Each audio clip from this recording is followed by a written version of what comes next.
Show. Today, we're talking Super Cup surprises, Spurs looking special on set pieces, less on spot kicks, plus Premier League preview Part 2, the mouth-watering return of the Mackems and Everton's old-school new look, why we're less excited about Man United, and most of all, which letter will have fewer Premier League sides beginning with it in 9 months' time. B&W, both strong contenders there. All that and more in this Totally Football show. Thursday the 14th of August, only got about 24 hours of summer left, everyone, because Liverpool-Bournemouth is kicking off tomorrow night as we record. We've got Daniel's story of the eye, Tim Spears. All right, Tim. Hi, James. All right. There is a lot of football on, Tom, and it all starts Friday night. And today we're here to talk about the rest of the Premier League. Check on the promoted sides. Can they finish higher than Man United? All those kind of questions. We're also going to react to that remarkable game played Wednesday night in Udine, the European Super Cup, Spurs against PSG. Wow. Get some L'Equipe player ratings, maybe. Hey, Tom. I noticed that The Athletic has now published its Hopometer. If you listen to Tuesday's first part of our Premier League preview, we were talking about Newcastle fans being the most pessimistic, which they are by a country mile in the Premier League. The team on the top, I now read, are Chelsea. They have the most optimistic fans of any of the 20 sides. Behind them, Liverpool, which I guess makes sense. Brighton, because I guess they live in Brighton. And then in fourth place, Sunderland. Sunderland, 91% optimistic. Are they right? They're also ahead of Man United, who are in fifth. Are they right? 86% optimistic. Man United fans, these are big questions that maybe we'll certainly be trying to address in the course of today's show. We'll also be talking about other sides like Wolves and West Ham, who are kind of down there, stroke up there with Newcastle fans in terms of pessimism. We have one here in the studio, Tim. How are you feeling? Not very optimistic at all, really. It's the least excited I've been about season for 10 years. Really? Yeah. Well, what happened 10 years ago with sort of middle-of-the-road championship? Steve Morgan was about to sell the club a year before we came in. We were just treading water, and that's what's happening now. Would you take treading water this season? Yeah, I think that's what the club are aiming for as well. Right. It's all very depressing. Okay. Daniel, how optimistic are you? Did we get that from you on Tuesday? I don't think we did. I think even neutrals would say Forest are maybe the hardest team to pick this season in terms of where they'll finish, which ironically means that everyone picks them to finish 12th because they don't really know. Fans will be happy with 15th and a really good European run. I'm not sure whether Mr. Marinakis would be quite on board with that. So there's potential for it to blow up, and there's potential for Forest to sign loads of players between now and the end of August and be the 8th or 9th best team in the country, but it could be anywhere. Nuno Mendes capping off a 4-3 penalty win after a 2-2 draw in the European Super Cup, which took place Wednesday night at the Stadio Friuli in Udine. An evening of surprises this.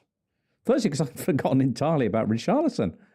He popped up. And secondly, because his new teammate Mo Kudus and Spurs in general, in their first proper game under Thomas Frank, had Champions League winners PSG absolutely on the ropes for 85 minutes. They didn't get the title, and they're probably not that bothered because it's the European Super Cup.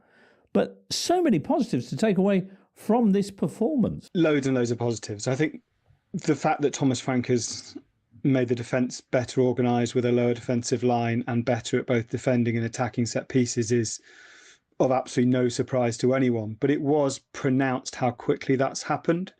The way they slowed down the game, the way that they took their time over set pieces, the way that they seemed to manage the situation pretty well until the final 10 minutes was really impressive and will serve them well. I think the game basically changed because, I think Frank got his substitutions wrong in that he brought off the players who seemed to have the most energy in Kudus and Palhinha and Richarlison. Maybe that suggests the lack of squad depth that he will look to address or persuade Spurs to address over the next couple of weeks. But yeah, it was really good. I mean, Tottenham looked like a sensible football team tactically again, which I think is certainly what they're crying out for. I think maybe the sort of $1 million question of this season is how quickly or how much that's a complete antidote to last season for better and sometimes for worse in terms of excitement and fans kind of getting on board with this weird roller coaster train of Ange Postecoglou. But for now, it's the thing that makes the most sense for Spurs. There will be those who,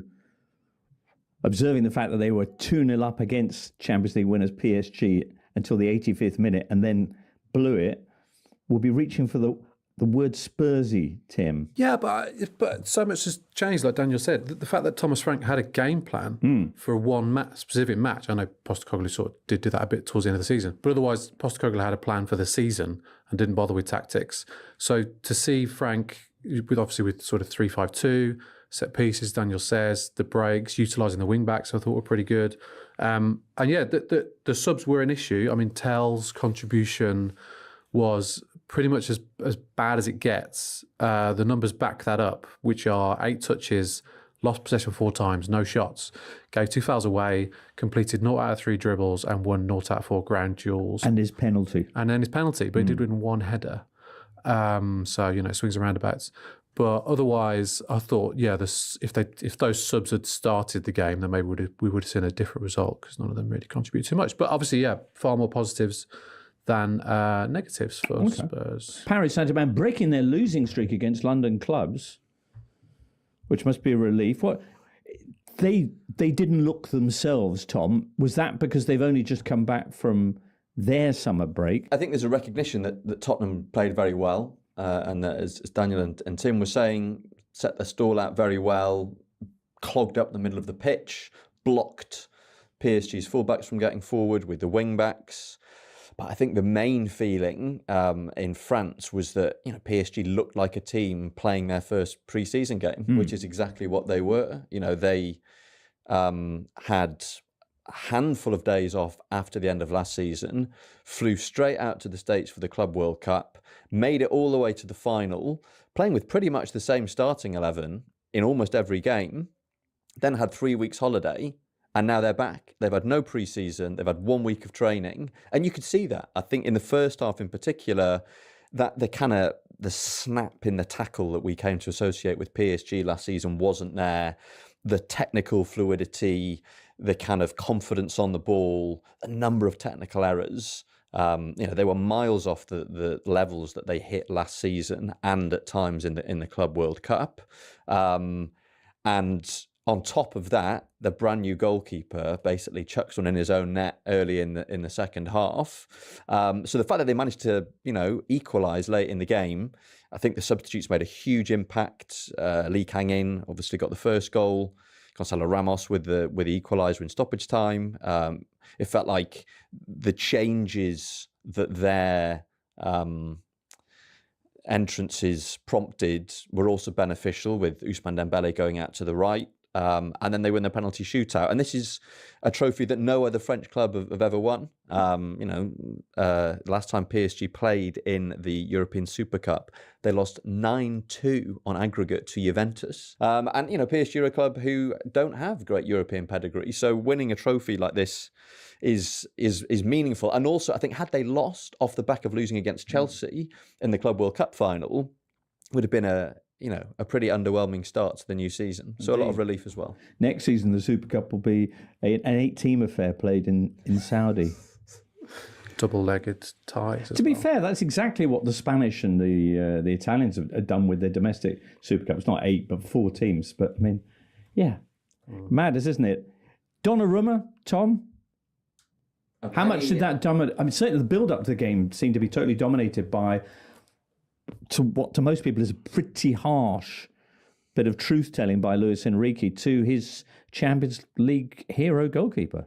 Yeah, I mean, and, the fact that he wasn't even in the squad, this divorce, which has been on the cards for a little while. I mean, you go back to the middle of last season and the reporting was that there was a bit of an impasse in the contract talks between Donnarumma and PSG. They wanted to offer him a different kind of contract with a lower fixed salary element and more opportunity for making up the difference with bonuses. So there was already a bit of a standoff. We know that Luis Enrique, didn't ever really fancy him as a goalkeeper.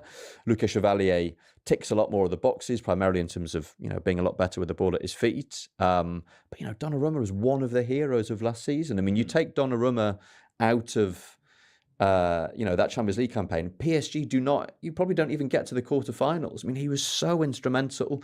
Is, I think, a shoe-in for the Lev Yashin Trophy as the best goalkeeper in the world, and yet finds himself being binned off. Are they going to regret that this season, do you think, Tom?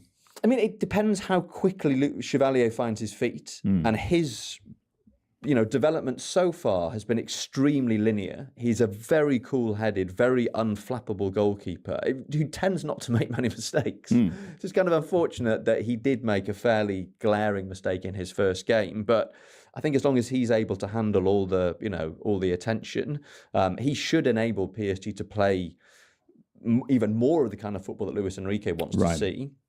But obviously, if he does struggle at all, then that the decision to bin off Donnarumma is going to be coming back to haunt Luis Enrique. Well, Vicario, from Thomas Frank's point of view, absolutely instrumental in then certainly taking the lead, and I think he'll be pretty happy with the Italian his Italian keeper's performance in this game. Broadly, Daniel, I don't know if you saw the previous Spurs outing in pre-season terms when they got absolutely canned 4-0 by Bayern Munich. So one hesitates perhaps to celebrate too much over Wednesday's performance. But were you feeling a lot more optimistic about Tottenham's prospects this season after this? Yeah, I was. I do think that inevitably, I think inevitably at Tottenham, some things will change instantly, which is the organisation of the defence, which is the use of wing backs. I think Vicario's distribution to those wing backs, the kind of diagonal ball that for the wing back on running, looks really good. There will be occasions when that football is frustrating for supporters, I think. I'm talking about home games against low-line defences, of which they might almost certainly will face one this weekend in Burnley. That's where we work out whether there's enough creativity in the final third with this setup, or whether it just leads to players feeling they have to overcommit and then getting caught on the counter. That's the big question. Frank's obviously got lots of time on his side. I don't think we're looking at a Nuno situation where it'll go badly wrong very quickly, because I think he's savvy enough to see the quick improvements to be made. I don't think Spurs will finish in the top 5 or 6 this season, but then I don't think for a team that finished 17th and has Champions League to deal with, I don't think that's a realistic prospect anyway. So as long as everybody is engaged with that incremental process, I think it's fine. Fair enough. One last thing on this from me, which is Eze going to be joining Spurs? Where are we with that? He's got a release clause which Spurs apparently aren't willing to reach at the moment, which is very Daniel Levy. Right. I think he'd be a great addition. It's just what they need in the post sort of Madison era with Kulusevski still out. Just have to mention, I think, one of the worst penalties that I've ever seen from Vitinha, which just in the technique that he utilised, kind of that sort of haunched, sticking his arse out and sort of shuffling towards the ball, and then Vicario goes the other way, but he still puts it wide of the far post. It's just what plays trying to achieve now? I don't know, because Mataz Telles was in some ways similar in that he took a long run up, stuttered a couple of times, got the goalkeeper going the other way, and then put it wide himself. No, exactly. But you do see that a little bit, the sort of stutter run up. But Vitinha was just sort of, when reminded me of, when you've been on a long drive, like three hours, maybe 4, and then you get to a motorway service station, right? And you sort of, creak out of the car, and then there's that sort of sciatica, stunted walk to the service station where you can't quite stand up properly and your joints are all sort of discombobulated. That's what he was moving like. What's the point of that? What's that got to do with penalties? See, I mean, the thing is, those penalties, when they work, they're brilliant because they're unsavable. When they don't work, you look foolish indeed. Thin line. A thin line. Yeah. Brand new season. Everyone's very excited, including Tim. And part of the reason for that is 3 new sides to play with. Sunderland have been away, frankly, too long. Burnley, perhaps not been away long enough. And Leeds, who've had a couple of seasons out of the top flight. What's it going to be like for them this season? Is it going to be another case of straight back down? We shall see. Robin writes in. Robin says, the promoted trio looks stronger than usual and have done some good business so far. Leeds and Sunderland have genuine quality in midfield with Tanaka, Stash, Lefay and Diarra, so should stay up. Well, Leeds and Burnley, you recall, last season in the Championship, both got 100 points. And both have managers who've blown up previously in the Premier League. But it is the playoff winners, Sunderland, who really, I think, grabbed everyone's attention, not least thanks to their massive summer of transfer spending. Chris Weatherspoon is a Macam and the Athletics football finance writer, so he's ideally placed, really, to tell us what the Black Cats have been up to. And he joins us now. Chris, hello. Hi, James. Chris, first off, was it 8 years since you were last in the Premier League? I bet it feels longer as well. 8 very long years. Yes, that's right. Yeah, we've, it's kind of, there's clubs, there's always someone worse off, but it isn't an exaggeration to say that the 4-year spell in the midst of that 8 years was the worst spell in Sunderland's history. They'd only ever spent 1 year outside the top 2 divisions in their history before that, and then they spent 4 in a row. So yes, it's been a bit of a whirlwind, really, because we were down in the depths. It felt like we were perhaps never getting out, and then we've kind of zoomed through. We've kind of waved bye-bye to everyone in the Championship very quickly, whereas you see a lot of teams get stuck there, and I would be remiss as a football finance writer not to say it's a disaster financially if you get stuck in the Championship. So we've done quite well to get in and out within 3 years. Well, you must have seen some things down there, some dark days, but 8 years on, here you are, back in the Premier League after securing promotion in very dramatic style at Wembley. And we were hearing before, Sunderland fans really, really positive about your prospects this season. Are they right to be? I guess the caveat is that any promoted team, there's probably a limit to how much optimism you can have. I think the kind of refreshing thing is that the business, the club have done this. Basically, they're not going to die wondering. You know, they're not going to. They haven't come up and they're not just going to be there to make the numbers up. Now, you know, it may well be the case that they don't do that well. We don't know what's going to happen, but I don't think it will be for the want to try, in which, you know, that's kind of all you can ask for, really. And I think it's probably the positive element of it, and the surprise. There has been that element of surprise, because actually, in order to get promoted, they haven't really spent that much money. You know, like the team that played at Wembley. I think the team that started at Wembley cost less than £10 million to assemble, whereas now, obviously, they've gone way beyond that. I think they're at about 125 million now, and that's without any like future add-ons and stuff. So I think there's a lot of optimism. There's a lot of, because everyone knew, you know, like as euphoric as that last minute playoff final winner was, I think when the dust settled, it was kind of, let's not think about next season for a little while, because it's going to be really difficult. So everyone knew that there was a lot of work to be done, and there would need to be money spent. And I think it's probably just, it's been kind of refreshing that actually they've done it in a way that stayed true to what got them here.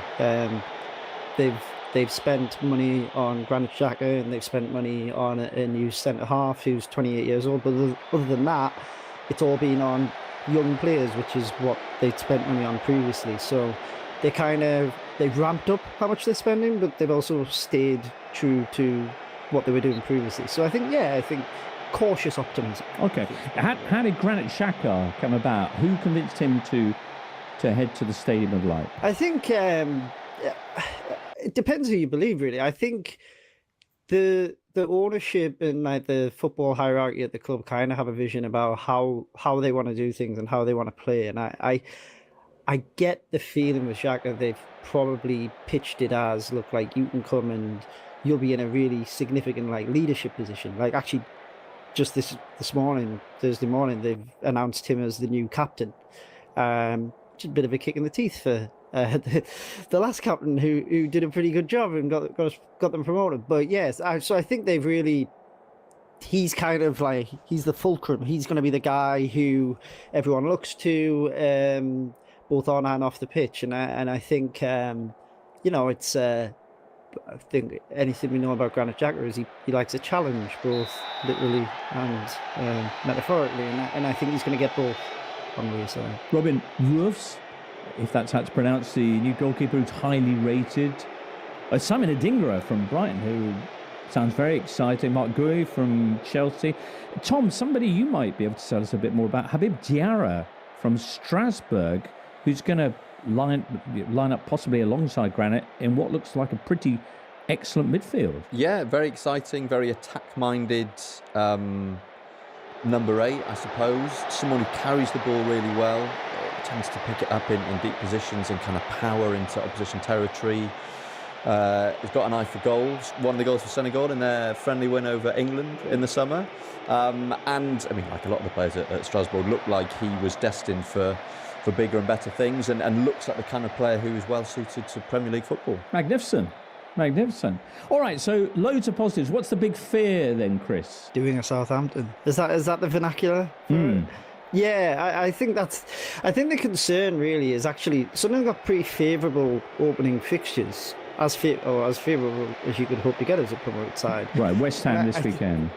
Yeah, so they got West Ham, then they go to Burnley, then they got Brentford, then they got Palace, and I know Palace obviously haven't really spent anything yet, but they're obviously still a good side. But they've got the opportunity to get some points on the board early, which I think is pretty key. I mean, having watched several Sunderland relegation seasons in the past, they've all had the theme of not really winning any of the opening games. And I think the problem this time around is if that happens, it's just a big opportunity passed up. Like they've got a really horrible kind of November, December. It's not going to be very festive on the side, I don't think. They've got a horrible run of fixtures around then, so they need to get points on the board early. So I think the concern is, if they don't hit the ground running. Now, obviously, they've been very active. They've signed 11 players already. Okay, a couple have only just come in the last week or so, but they have had time to mould quite a few of them, and I think they had to move quickly.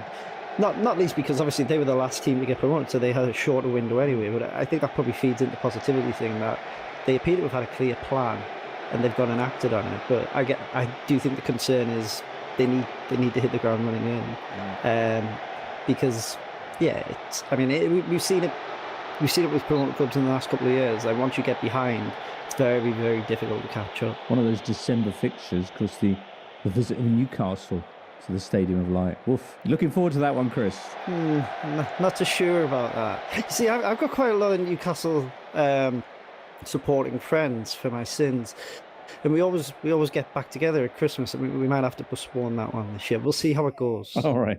Magnificent. Chris, thank you so much for joining us, and look forward to seeing how Sunderland get on this weekend at home to West Ham. Magnificent. Thanks, guys. Most French club in the Premier League, Sunderland, Tom, is that right? With the ownership and the manager, Regis Le Bris. Yes, Regis Le Bris and Kirill Louis Dreyfus, the 27-year-old owner. Madness. Multiple French players, French-speaking players. How is he at 27 years of age owning a Premier League club? Because he comes from football club owning dynasty. He is the son of Robert Louis Dreyfus, who was the owner of Marseille, and his wife Margarita Louis Dreyfus, who took over from her late husband as Marseille owner. So he's got it in his blood. Boom. Ousmane Dembélé, one of Sunderland's many celebrity fans. Oh yeah. Who was a friend of Kirill Louis Dreyfus's, and who has been seen at least once at the Stadium of Light, and who sent him a congratulatory message after they won their playoff final. He's not had much top-flight managerial experience. Yeah, and it was a punt. I mean, he carved out a very good reputation with Lorient in Ligue 1. They played very good football and had a lot of young players, but he got them relegated. And I think there was a bit of sneering in France. It was like, oh, yeah, well, he talks a good game and, they knock it around nicely, but... he's taken them down. Right. Then he gets picked up by Sunderland at a time. I love you using that PFM accent for French punditry. Well, is there a kind of Gallic version of the PFM? There probably is, but I'm not sure I could do it while speaking English. All right. Anyway, I'll work on it. On to your point. But yeah, him getting picked up by Sunderland felt like a bit of a punt by Sunderland in the first place, and also. Came at a time when there weren't many French coaches, and there aren't many French coaches working at the highest levels of the European game. The only coaches in Europe's top 4 leagues this season will be Le Bris and Patrick Vieira at Genoa.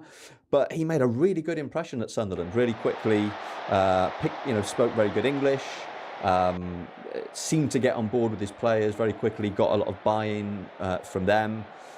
Was working with a younger squad in the Championship as well, so the kind of context he was used to working in, made them very adaptable tactically, you know, so he's not kind of super dogmatic, my way or the highway, lots of kind of interesting, quite creative tactical tweaks from one match to the next, and yeah, flying the flag for French coaches at a time when there aren't many, you know, flag-bearing French coaches around. So there's all this excitement about Sunderland, and they have been away the longest of the three. Do they strike you, Daniel, as the likeliest of the promoted sides to have a good run, or would you like to segue neatly onto the prospects for Leeds and Burnley, both of whom racked up 100 points last season in the Championship, but both, as I referenced before, come in with managers who've crashed and burned in spectacular fashion last time each of them tried their hand at Premier League seasons? I think Sunderland are the unknown quantity, which in 3 weeks may make them the most likely to stay up, or in 3 weeks might make them the least. The concern is the same concerns I have for Leeds and Burnley, which is I just don't see where the goals are going to come from. If you look at the three squads as it stands as we record, the top scorer from last season at any club, at each of the promoted clubs, so Joel Pirot for Leeds, Zian Fleming for Burnley, and Wilson Isidore for Sunderland. And Pirot got the most goals last season of those, with 15 in the Championship. I just don't see.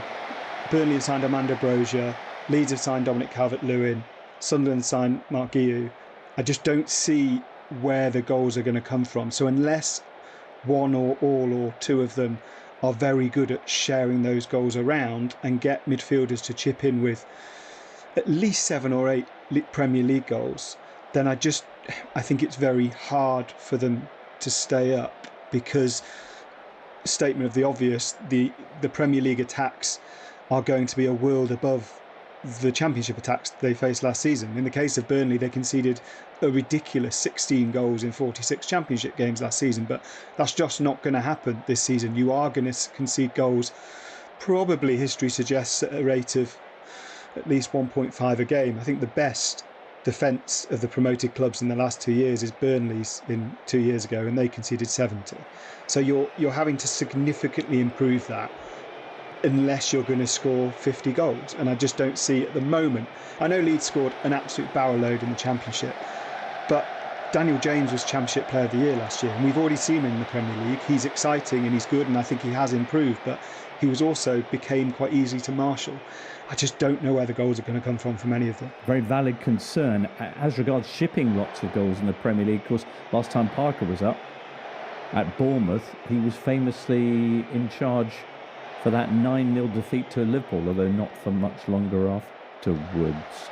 Farker as well owns the worst losing streak in managerial history in the Premier League, 16 defeats in a row, spread out admittedly over 2 seasons with Norwich. Your take, Tim? I think Leeds have got the best chance of staying up, but they've got a decent front three. But as Daniel says, it's Gnonto and James either side of Pirot. So yeah, you sort of know what you're going to get. Right. I mean, just to kind of put sort of Sunderland's task into context, you know, we say Leeds and Burnley are obviously going to struggle to stay up despite getting 100 points last year. Well, Sunderland got 76 points, but they also only scored 58 goals last season. Leeds scored 95. You know, if you only just reached halfway to 100 goals as a promoted team in the Championship, so to ask them to replicate the number of goals that they're going to need to stay up is such a huge ask. I mean, it's great to have them back. I think they'll be entertaining Sunderland. They'll possibly be the sort of most entertaining team. They're very used to not having the ball. You know, 26% in the possession in the playoff semis against Coventry away last season, and they won that game.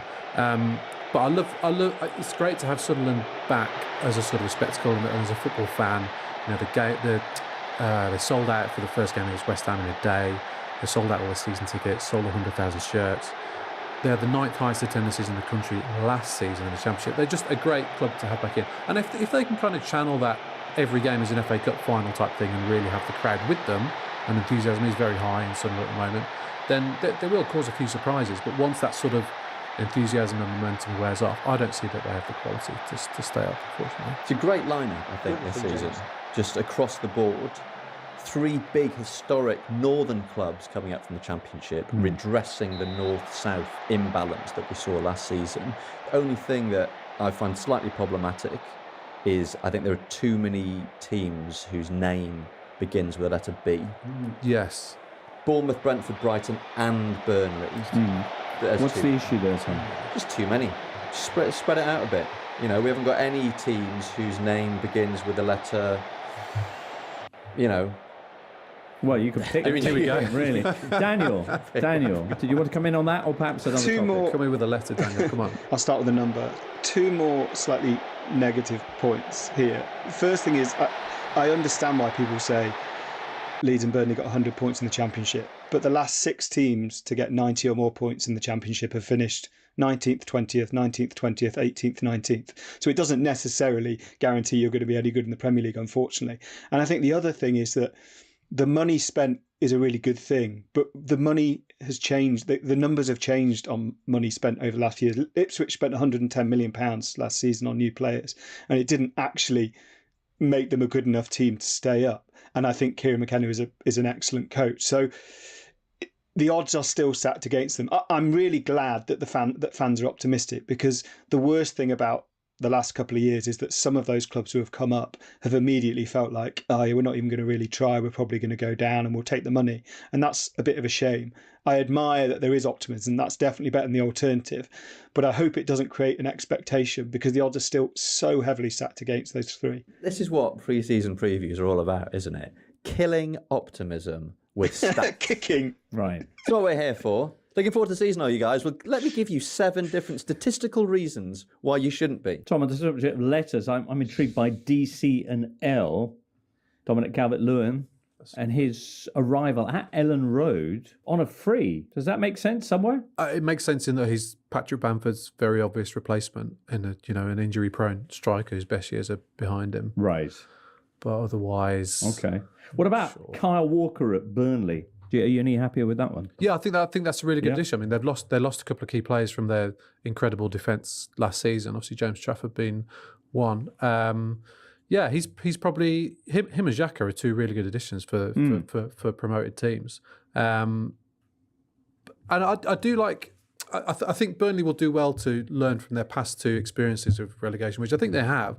You know, Sean Dyche was that sort of brutal Dyche ball, and then obviously Burnley was so open under Company. And Scott Parker has sort of taken or tried to take the best of those 2. They are defence first, obviously, but they do still play. You know, they play it from the back. They play decent football. I think they'll probably be the most boring team to watch. I've no excitement. Do you remember his Fulham side, who set a record for least home goals in the Premier League in the 2021 season? How many home goals did they have? 9 goals. That is some going. That is a real commitment to not entertain your season ticket holders. Yeah, They won't stand for that in that big fancy new stand this season. Yeah, absolutely. But he's luckily at Burnley, of course. What's your prediction then for the bottom 3, Daniel? It will surprise absolutely nobody that I'm saying Leeds, Burnley and Sunderland, which I would say, and it plays into this idea of optimism. I think last year everybody would have predicted the 3 to go down. I think this year there is, I've seen people saying, well, Leeds are big, so they'll stay up, or Sunderland and Spence, they'll stay up. I haven't seen so much about Burnley, but fine. I think there is a feeling that they can. I just don't think they will. I'm going to say Burnley, Sunderland and West Ham United because you go down. You looked at Tim as you were saying it. I thought you were going to go And Wolves. he started with a W as well. Yeah. But that would have been a real... Yeah, maybe you feel heel there are too move. many teams beginning with W in the Premier League, and could there be one less at the end of this season, Tim? Well, I'm going to please Tom and get rid of a B. In fact, 2 Bs Thank goodness. and the Bs, because I think Brentford might go. Brentford down, and the other 2? Burnley and Sunderland. Transfer news. This week's hot stories are Liverpool closing in on young Parma defender Giovanni Leone. Young Lions, pretty much means. Exciting that. A lot of money. It's probably going to have gone through by the time you hear this, listener. They're talking about, I think, 40 million euros for the 18-year-old who's pretty much only played half a season in the top flight, but had one extremely good game against Romelu Lukaku, man-marking him at the game. He's physical, is Leone. You might say that many people could mark Romelu Lukaku out of the game. And if you haven't seen Lukaku for a while, I'd understand that. But he actually had a good season last time out. So anyway, Giovanni Leone, very, very highly rated. And that could be a big, big signing for Liverpool. Why have Al Hilal paid Alexander Mitrovic 25 million to leave?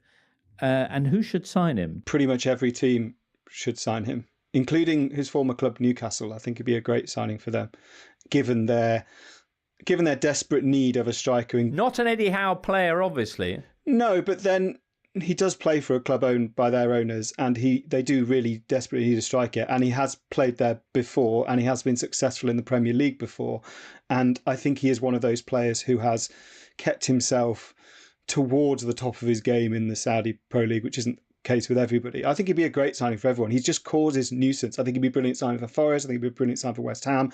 Any of those teams who need a striker, he would be great for. Yes, there are the issues about temperament, but to be honest, talking of Newcastle, Eddie Howe's been really good at managing players and bringing them together as part of that team, Alexander Isak, Claxon notwithstanding. I think everyone should be after Mitrovic. The issue is the reported wages he's on in the SPL, which is, it was 400 grand a week. I wonder if maybe my theory would be that the 25 million is to say, yeah, you're probably not going to get even half these wages elsewhere. So if we make it easy for you to leave financially, would you take a lower wage offer? Very nice. Okay, more on that when we know more. Let's get on to more Premier League position predicting type thing. And having done the promoted sides, I guess we've got to address the big Man United question. Last season they ended 15th. They followed that up with a post-season tour of Asia, which featured a 1-0 defeat to a Malaysian selection in Kuala Lumpur. Lots of Malays for Man United. Since then, though, all smiles. They've spent 200 million on a whole new front line. They've had a proper pre-season with their manager. So are they going to behave like a proper club again this season? Well, to answer that question, we dialed up Laurie Whitwell, who was off on their pre-season tour in the United States. And he spoke to us a short while ago. Laurie, big season ahead for Ruben Amorim and Manchester United. You were on their tour of the United States. Have they resolved the problems? Well, let's see. I think they've certainly tried to remedy some of the problems, the biggest one being scoring goals. They scored 44 in the Premier League last season, which was a pretty abysmal total for a club of United stature and standing. And so they have gone and brought Bryan Mbeumo. They've gone and bought Matheus Cunha, two players that scored 20 goals and 15 goals in the Premier League last season. So basically almost matching United's entire team total.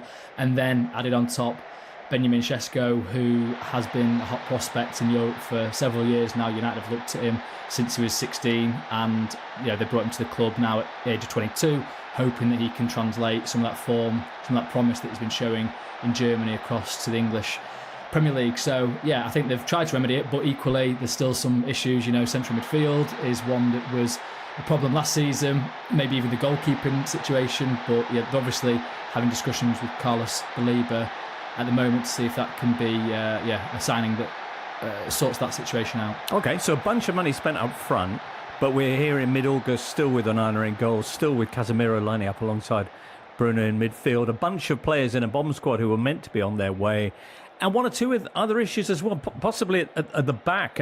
Has Ruben Amorim got the players to play his kind of football, the kind of progressive centre halves? What are the other issues that still stood out for you in the United States? Yeah, I mean, the game against Everton was one where United were, they probably were the better team, but I think Everton certainly gave them problems. They created quite a few chances, and it was the direct balls, it was the second balls, and so Amorim sort of acknowledged that, and I do wonder if that's going to be a kind of consistent problem throughout the season, sort of having that, that dynamism in midfield, that mobility at the back, because they do have players, in central defence. There's obviously three central defenders now.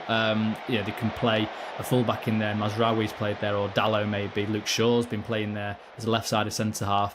They've got Lisandro Martinez to come back. He is good at breaking the lines with his passes. That's the kind of crucial element to the defence. But I think it's still not quite settled in terms of who his best selection is there. So yeah, sorting that out. I think the Onana situation might rumble on. It seems to me that they're not going to go for a goalkeeper because he's not going to go anywhere, and they can't make a signing in that case. But yeah, if they're obviously trying this ambitious move for Baleba, they haven't made a bid yet. Maybe that could transform the midfield if he comes in, because he's got that energy, he's got that sort of drive and that ability to carry the ball from defence to attack. So there's still definitely issues to solve there. So we're a couple of days out from the start of a critical season for the manager, for the club, and a really tough opening fixture. Arsenal at Old Trafford, where United only won 7 times in all of last season, and still very much a work in progress for all the big signings then. What are the positives? I think the fact that they've got this sort of change of mood around the place, certainly that's what I felt when I was over there in America. You could see the training sessions to a degree. I know they're going to put on a kind of United happy front, but then speaking to people that were closer to it, at the team hotel, the Waldorf Astoria, very glamorous location in central Chicago, there was a genuine feeling that this was a happy bunch, that they were all wanting to play for United, which is clearly why the bomb squad, as you referenced earlier, that they're out the picture. But yeah, let's see when the results actually start coming, because it's kind of fairly straightforward to be positive about the situation now. Ruben Amorim's got new players in. It's a kind of bunch of players that want to do much better than they did last season. So I think that's certainly a positive, that kind of willingness to perform better, and certainly actually the physicality that they showed against West Ham, against Bournemouth. 3 teams that finished above them in the Premier League last season were in this Premier League Summer Series over in America, and they didn't. They went unbeaten, 2 wins and a draw. And then certainly in the first 2 matches, they showed some good speed, good aggressive pressing up top. So I think that's maybe an indication that with training sessions, with proper time to work with these players, Amorim can get good results. All in all, though, some decent results against mid-table teams from last season in pre-season friendlies, and the fact that players might actually want to turn up for work this season, it's quite thin gruel. What represents success for United this season after their 15th place last time around? Big question, that really, isn't it? Because ordinarily you'd suggest that anything below the Champions League places for United would be a failure. They're clearly adjusting perspectives, and I mean, I've spoken to people that have even said a top half finish they'd be sort of satisfied with just after the disaster of last season. I think ultimately what Amorim is saying, what all the players are saying, is Europe. They have to return to some form of European competition, not only for the prestige, but also for the bank balance, for the broadcast revenue that comes in, even by being in the Europa League. Clearly, beyond that, the Champions League would be a huge boost for them, with 5 teams qualifying for it now pretty much. They've got that opening there. I did actually put that proposition to Mason Mount, who spoke to us in Chicago, because he'd sort of said, yeah, Europe's the aim. And I said, what about Champions League? And he kind of went, no, Europe's the aim, sort of to kind of make sure that there wasn't too lofty ambition, which is crazy, really, when you think about United and the titles they've won.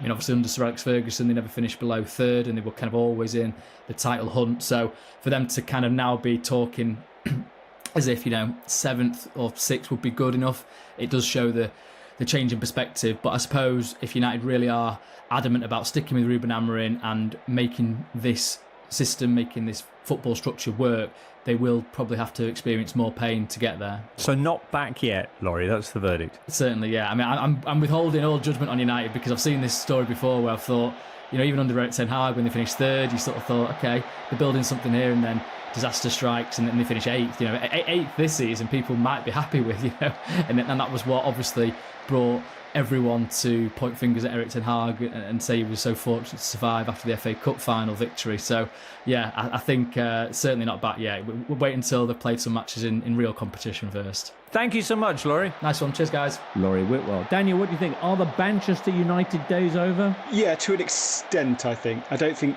it's still the same back 5 or back 6, and it's going to be a central midfield with not enough energy unless they spend £100 million on Carlos Baleba. So I've not got them any higher than 7th, but I think that lack of European football means that 7th is an eminent possibility. Okay, Tom? I think top 10. Really? Yeah. I mean, I think the difficulty for Amorim is that United have to be significantly better than they were last season from the start. I think he's betting in new players, he's betting in an entire forward line, but he's had the best part of a year to work with most of these players now. Right. And there's this, we heard, quite a lot after he came in that it was going to take time to drill these players on this new system. And while there is an element of truth in that, When Thomas Tuchel went to Chelsea at the end of the 2020-21 season, Right. he got them playing successfully in a back three in the space of 1 week. Thomas Frank at Spurs. They look like a well-coached team now. This is the thing. A good coach who knows how to get his ideas across shouldn't need an entire year or the best part of to introduce a new system. And the additional difficulty is that United's opening fixtures are brutal. Very, very difficult. Let's hear them. They play Arsenal, Man City and Chelsea in their first 5 matches. What are the other 2 games? Away to Brentford, home to Sunderland, away to Liverpool. I mean, those are certainly fixtures, aren't they? All right, somewhere in the top 10 you've got them, Tim. Yeah, in the mix for top 10, maybe just outside. The front 3 editions are obviously very, very good. But I thought they had a great summer last year, to be honest. But they've got, if you look at, there was a table doing the rounds recently of their top 10 most expensive signings, of which 3 are this summer. Most of them have completely flopped. So yeah, the signings look good on paper, but there's something wrong with that club, be it a toxic dressing room or the recruitment team or the way that they're managed, where their new signings, The roof as well. the roof, it doesn't work for whatever reason. And good additions, but they needed to prioritise different areas of the team. I think the team is still built on sand. They've still got Onana in goal. I'm not convinced about the defence. Casemiro is still the DM. Right. The Dalot is still a wing back. I'm not convinced by any of those players. So how can you say that they're going to challenge for Europe? Shh. That's the sound of Man United optimism and Tim's cold water pouring all over it. I know with that hopeometer, but the Man United fans that I know are not that optimistic. Are they not? They say sort of maybe 8th, 9th at best. Bournemouth, who kicked things off against Liverpool on Friday. Villa will be in action Saturday lunchtime, hosting Newcastle. You've got Brighton against Fulham at 3 on Saturday, Sunderland, West Ham, Spurs, Burnley, and at 5:30, Wolves against Manchester City. Sunday at 2 o'clock, Chelsea Palace and Forest Brentford at 4:30, Man United Arsenal. Woof. Then we'll be doing a pod straight after that. Oh, we're going to be live streaming it? Yes, we're going to be live streaming it. So if you fancy some live streamed very hot takes on the Premier League weekend and you don't want to wait around until your Monday morning, round about 6:30 on Sunday, it's on YouTube. What are the big questions for the rest of the Premier League? Who's going to do a Forest? Who's going to be in trouble if one of the promoted sides stay up? I think broadly the most interesting question surrounds the next 2 weeks, quite frankly. I think we've seen this summer that there is that the big 6, traditional big 6, have been able to spend heavily and the promoted clubs have tried to spend heavily. And between that, there is a mass of clubs who have either lost players or are net negative or have struggled to bring players in. I think for a whole host of clubs, I include Forest, Brentford, Bournemouth and Palace and West Ham in this, maybe Wolves as well. The issue, I think, is that 15 to 20 million used to be the fee you paid to get a decent player in. That's now shifted this summer, I think, to kind of 30, 35 million. And that takes a lot more due diligence. It takes up a lot more of your PSR wiggle room. And so clubs are kind of waiting and seeing. I think we're seeing dominoes waiting to fall with certain major moves. But how that next 2 weeks goes really could affect the whole season. Like Newcastle are really a good example because they're sort of further down the process in that everybody loses their minds and they're top of the pessimism table. And then they sign Malik Thiaw. We here probably will sign Jacob Ramsey. They've signed Anthony Elanga. Things can change so much over the next 2 weeks. But there are some clubs in there. Bournemouth rebuilding the defence. Brentford rebuilding the attack. West Ham trying to lower the average age and get a creative player now Kudus has gone. There are clubs with an awful lot to do. And Tim will probably talk about Wolves, but they are one of them. That if they don't, then it feels like 14th is the ceiling. Tom asks, can Wolves break Derby's 11-point record low? Tom says, not this Tom. This is another Tom who's written in. No plan, no ambition, no hope. Welcome to the Black Country. Yikes. No, come on. I'm sorry. I'm not having that. It's okay. It's not very optimistic. Obviously Cunha went early, June the 1st. Aït-Nouri went early. 100 million for those two. Right. We're all kind of expecting that to be spent fairly quickly on really good replacements. They've just plugged those 2 gaps. That's pretty much all they've done. They've got the fantastically named David Muller-Wolf is left wing back.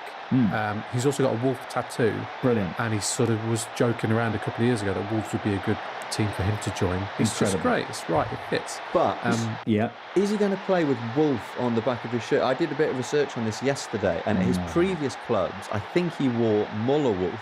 I mean, it's obviously his name, so that's fair enough. But you talk about puncturing optimism. That's just the one thing I'm really looking forward. But is it? I mean, I just because a Wolf shirt with just Wolf on the back, worn by a guy whose name is That'd Wolf, be amazing. with a wolf tattoo. If he puts Muller on, it'd be a wolf in Muller's clothing. It would.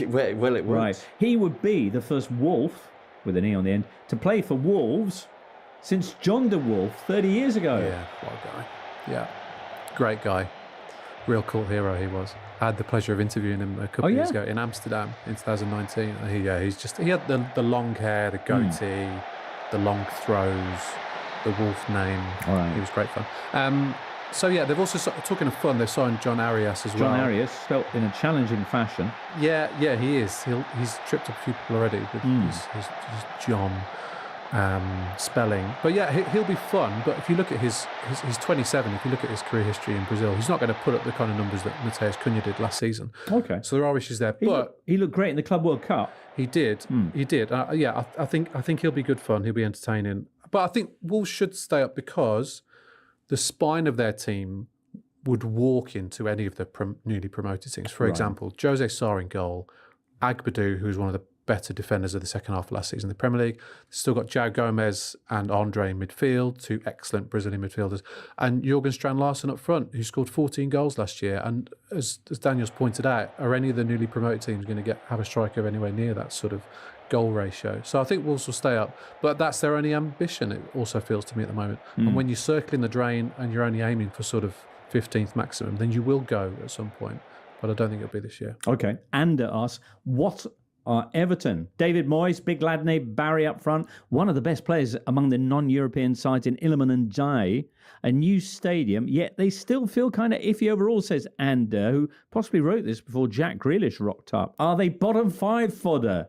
Can they become the Premier League's seventh team again? Bit scattergun, this, Ander.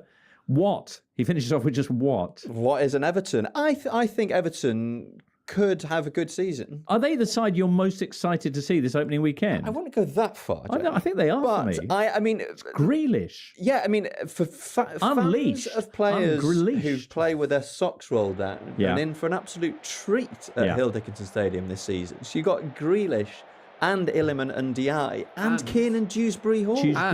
They're trying to sign Tyler Diblin. And they're trying to sign Tyler Diblin. Yeah.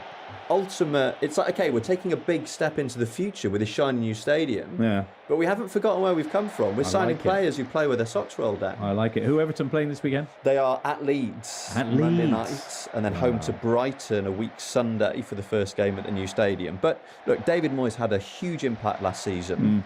They hit a fantastic run of form, which tailed off a little bit right at the end of the season when it was clear that they were safe. They haven't lost too many key. I mean, Abdoulaye Doucouré has moved on, but they've got Ndiaye, they've got Grealish, might have Tyler Dibbling as well. Spent a bit of money. Tieno Barry coming in from Villarreal, so they've got a new centre forward. The excitement of moving into a new stadium. I think that the shift to the stadium will be a factor, and we know from recent Premier League history that clubs always take a bit of time to find their feet, and Goodison presented a very particular challenge for visiting teams that Everton harnessed, in their good times exceptionally well, and they're going to need to find a relationship and build a relationship with this new stadium, and that probably will take time. But I think there is a momentum there. I think they have made some good signings. You feel like there is there's always excitement about a new stadium, but I think with the signings as well and the kind of momentum they found last season, I think they should be optimistic. Who's going to do a Forest this season in terms of not stitching up South London rivals for a place in Europe, but making a real concerted run for European positions and even challenging at times for the top four? You see a club doing that? I mean, there's lots of contenders. I mean, the story of last season was the emergence of this, pretty substantial middle class, kind of bubbling around between kind of 5th, 6th and mid-table. I fancy Brighton. Brighton? A good season. Yeah. They had signed an awful lot of players a year ago. They had a brand new, famously young coach in Fabian Hürzeler, and the first half of the season was very up and down. They did hit a bit of form in the second half of the season. They beat some good sides, and it's been a little bit quieter this season. Some changes in the back line, but I can see Brighton kicking on. Okay. Well, they've done what they needed to, as in defensive additions is what they were screaming out for. They needed a new Lewis Dunk. They may have got him in Diogo Coppola from Verona, just broke into the Italy team last season. There's a lot of buzz about the two Greek youngsters they've signed, Simas and Kostelas, who haven't really featured in pre-season, but they've spent a lot of money on them. I think it was 30 million on Kostelas, who only sort of broke into the Olympiacos team last season. But Tom mentions the players they bought last summer when they spent 200 million. They were all aged 19 to 25, designed to get better, and Matt O'Reilly, who they got from Celtic, he sort of improved as last season went on. He might not be there. There's a lot of talk that he might be at Juventus come the new season. Interesting. Well, there are others. I mean, Minter and Mats Wiefer as well. Ruta, who they got from Leeds, he had a good season last season. You'd expect him to kick on. So, yeah, they were pretty close to Europe last season. I would expect them to be in Europe. All right, Brighton. 2 votes for Brighton. Daniel? I mean, my general hot take for this season is that it's a sort of replica of post 2015-16, which is when Leicester won the league and all the big clubs decided, right, we can't have that happening again. I kind of feel like with the business done this season and how some of those clubs have been raided, the same message has happened in that, right, we can't let all these upstarts start thinking that they can get in the top 5 or 6. So I don't know if it's a hot take at all, maybe it's the opposite, but I think the top 8 will be the big 6 plus Villa and Newcastle. So I think that they will kind of go back to that, not letting anyone in. I agree that Brighton are probably the most likely, but I think we're saying that because the other clubs haven't bought anyone yet or haven't replaced the players they've lost, so it's impossible to pick them. But yeah, I think the 8 will be the 8. The 8 will be the 8. And Tom? But then, as always happens at this time of year, there is a tendency to make our predictions and to look at the season through the prism of transfer dealings. And there have been examples in the past of teams who've done very little transfer business. That famous Mauricio Pochettino season at Tottenham. Liverpool last year. Liverpool last year as well. Like, if you've got the same players and you've maybe made 1 or 2 additions, there's no reason to think that you're going to be worse than you were. And there's a lot to be said for stability. Who are you thinking, Tom? Give us a name. Crystal Palace, Fulham. Teams who haven't signed many players. Fulham have made a change. They signed a reserve goalkeeper. Fulham have signed a reserve goalkeeper, very important spot in any squad. But there's no reason to think that they will automatically have a worse season than they did last year, just Aston because Villa, they haven't maybe. strengthened. Another example. Yeah, all right. Well, you know what? Daniel points out that meaningless as transfers may or may not be, there are 2 more weeks of them, which could significantly change the pictures in personnel terms ahead of, as the season progresses. So between that and the fact that we've all been rambling on for a bit, let's park. Well, we should do it all again in 2 weeks once we know who everyone's signed. Yeah, that's a great shout. Yeah. I'm sure we'll get the opportunity as we react to the many matches as they take place starting from tomorrow night and Liverpool-Bournemouth. Anyway, we're going to be live, actual human beings, Sunday evening, reviewing what the early games have told us. I bet everyone's going to go, well, you can't tell anything from 90 minutes and hedge and couch and all that kind of stuff. But there'll be some hot takes in there as well. Join us, as I say, listener, live on YouTube, or just hang around for Monday morning and we'll have the regular podcast nicely packaged up for you. But for now, it's many, many thanks to Chris Weatherspoon earlier on, Laurie Whitwell, to Tim and Tom and Daniel, producer Lucy, and you, listener. Have a great weekend. Enjoy the football, and we'll catch up with you Sunday. Bye-bye for now. The Totally Football Show podcast is available 3 times a week, bringing you all the football news you could reasonably be expected to care. Totally Football Show today, after a mad summer of cash splashing and ahead of a bold new campaign, we're looking at this season's title favourites. Can the best team in the world make top 3 in England? Will Liverpool play Wirtz now they're playing Birds? How will the 2-pet programme work out for Man City? And after more bridesmaids performances than a man I feel like a woman, are Arsenal now anyone's match? Plus, we peer through the Isaac Hayes to talk Newcastle, chat some Spurs in Championship too in this Totally Football Show. Tuesday, 13th of August. Lovely to be back with you, listener. Lovely to be back in the studio with my pals, Charlie Eccleshare. Hello. Duncan Alexander. Hello. And watching from a safe distance, Daniel Story. Good morning. Happy new season. Happy new season, Daniel of the Eye. Daniel, what does the man who's done the 92 do next? He goes on the road.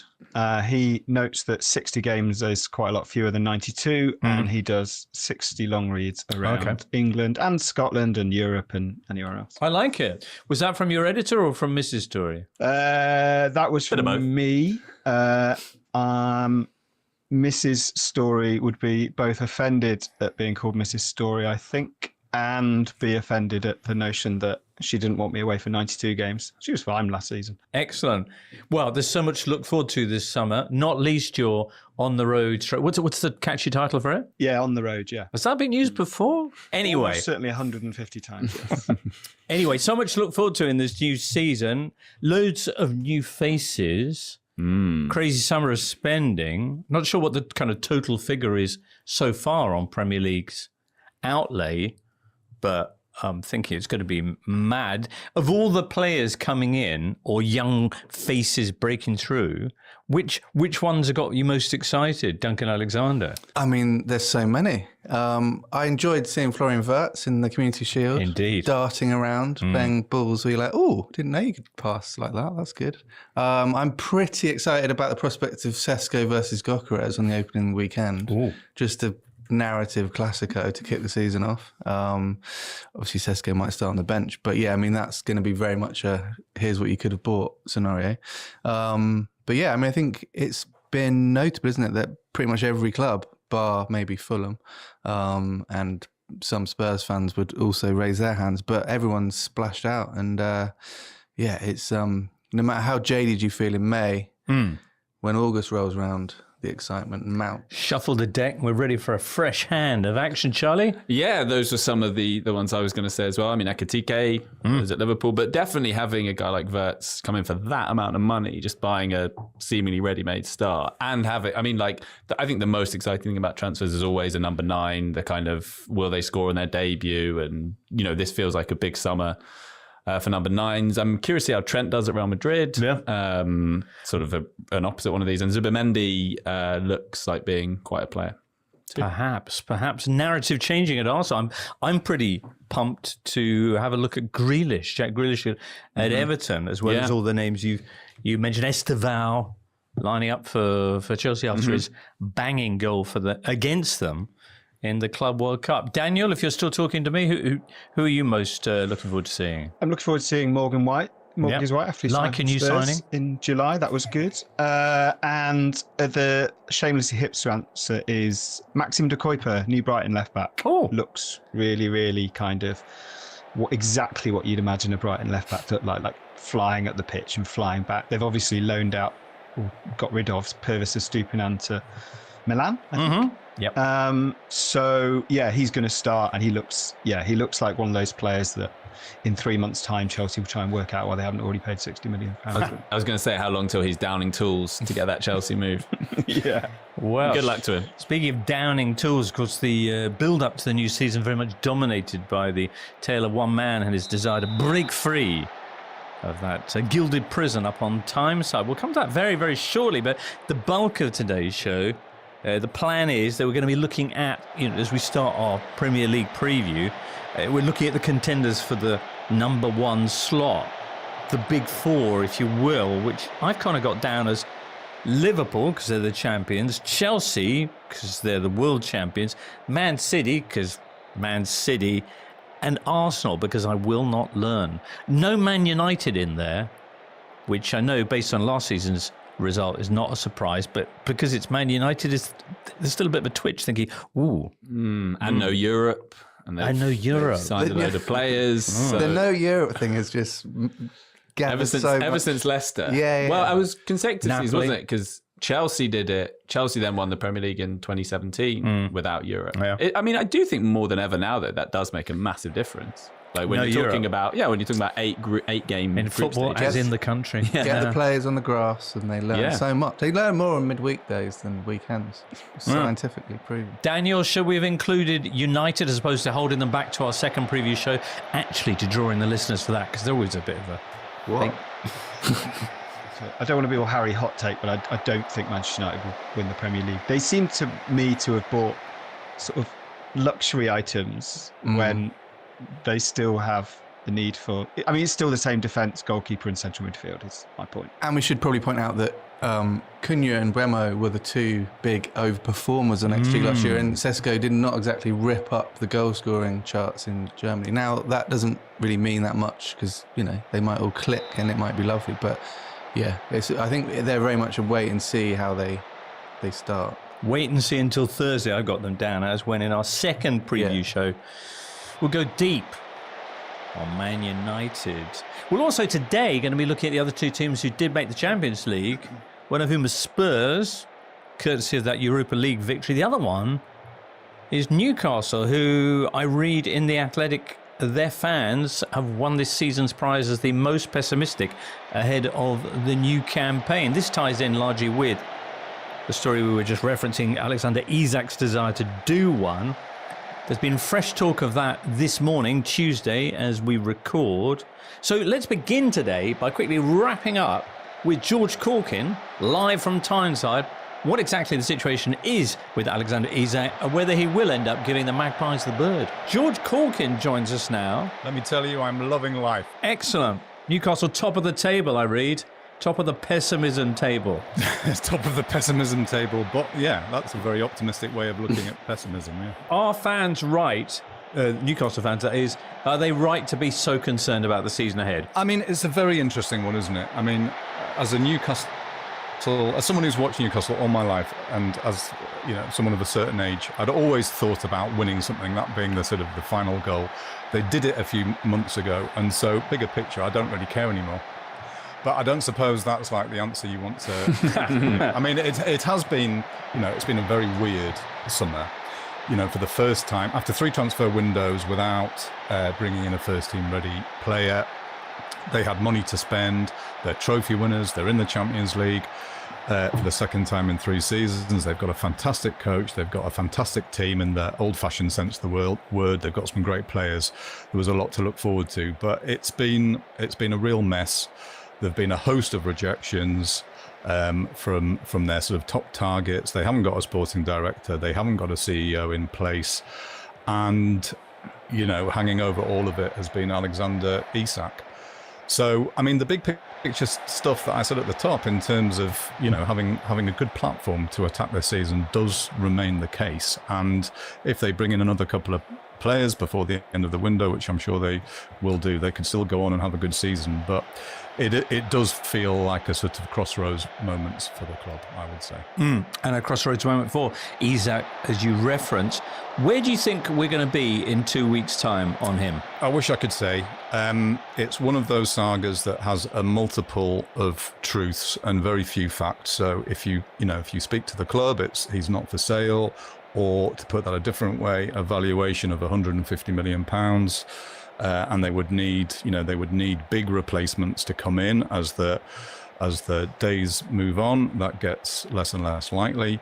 As our colleague David Ornstein has reported this morning, Isak is saying he won't play for the club again. The big sort of strategy this summer was to keep Isak and hopefully to give him a better contract, an enhanced contract, possibly with a release clause. As the summer has gone on, that strategy has changed slightly, and it's been to try and tough it out. I mean, I think there's been that thought that if they can get to the end of the window, Eddie Howe can use his powers of motivation to sort of reintegrate him and get him back playing for the team. But at this point, I just honestly I can't call it, and it's really sad because he has been an astonishing player for Newcastle. He's their most complete centre forward since Alan Shearer, I would say. He was part of that incredible moment at at Wembley, and for him to behave the way he has, albeit there's a context, to it,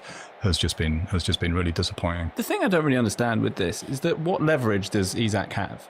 This reminds me a lot of Harry Kane in 2021 when I was covering Spurs. He had 3 years left on his deal. He said, I'm not coming back to training. He missed the first day. That's it. I'm done with this club.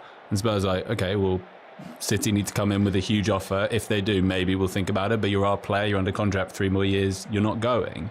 And as much as he can say, I'm never playing for you again, ultimately, I kind of feel like if Newcastle can sit out the window, he'll miss 3 league games max if he does stick to this, so I'm going to sulk.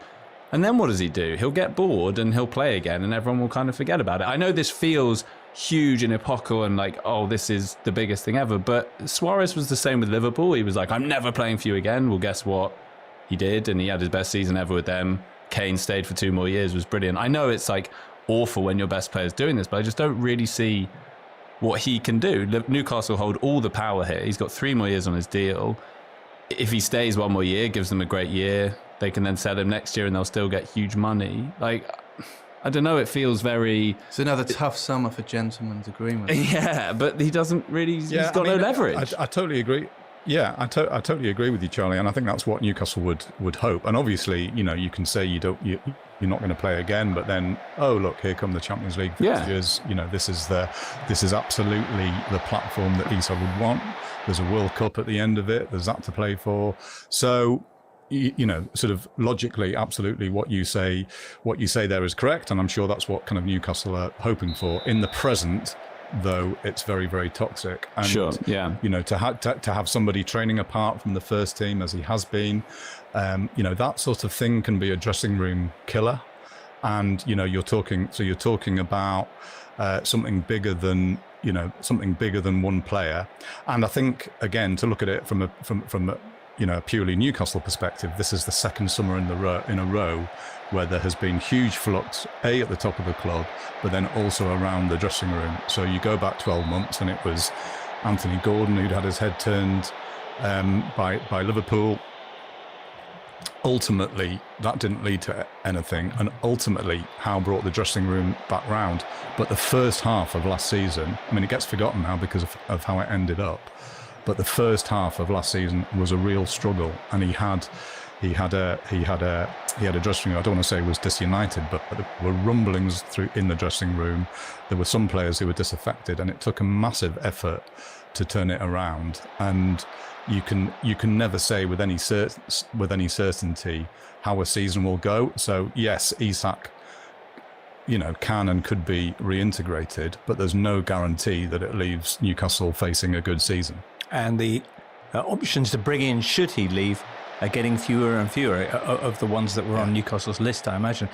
George, by the way, is there a good Newcastle podcast that people can keep abreast of Isak and Newcastle-related developments on? That's a very good question. Sadly, no. No, there are many good Newcastle podcasts. Pod on the Tyne, formerly brought to you by The Athletic, has gone independent this summer. We're really proud of our association with The Athletic. They've been brilliant in terms of helping us go independent. But yeah, we're relaunching this week, and with the same team, with the same usual mix of nonsense and more nonsense, and really, really excited about that. Okay, you were under contract for another 3 years, but you said there's no way we're integrating with these people again. And looking forward to hearing your new direction.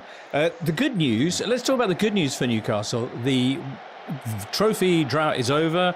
The Tyne Wear Derby is back as well. Yeah, I'm not sure if how many Newcastle fans would say that's good news. I love it. I love that day.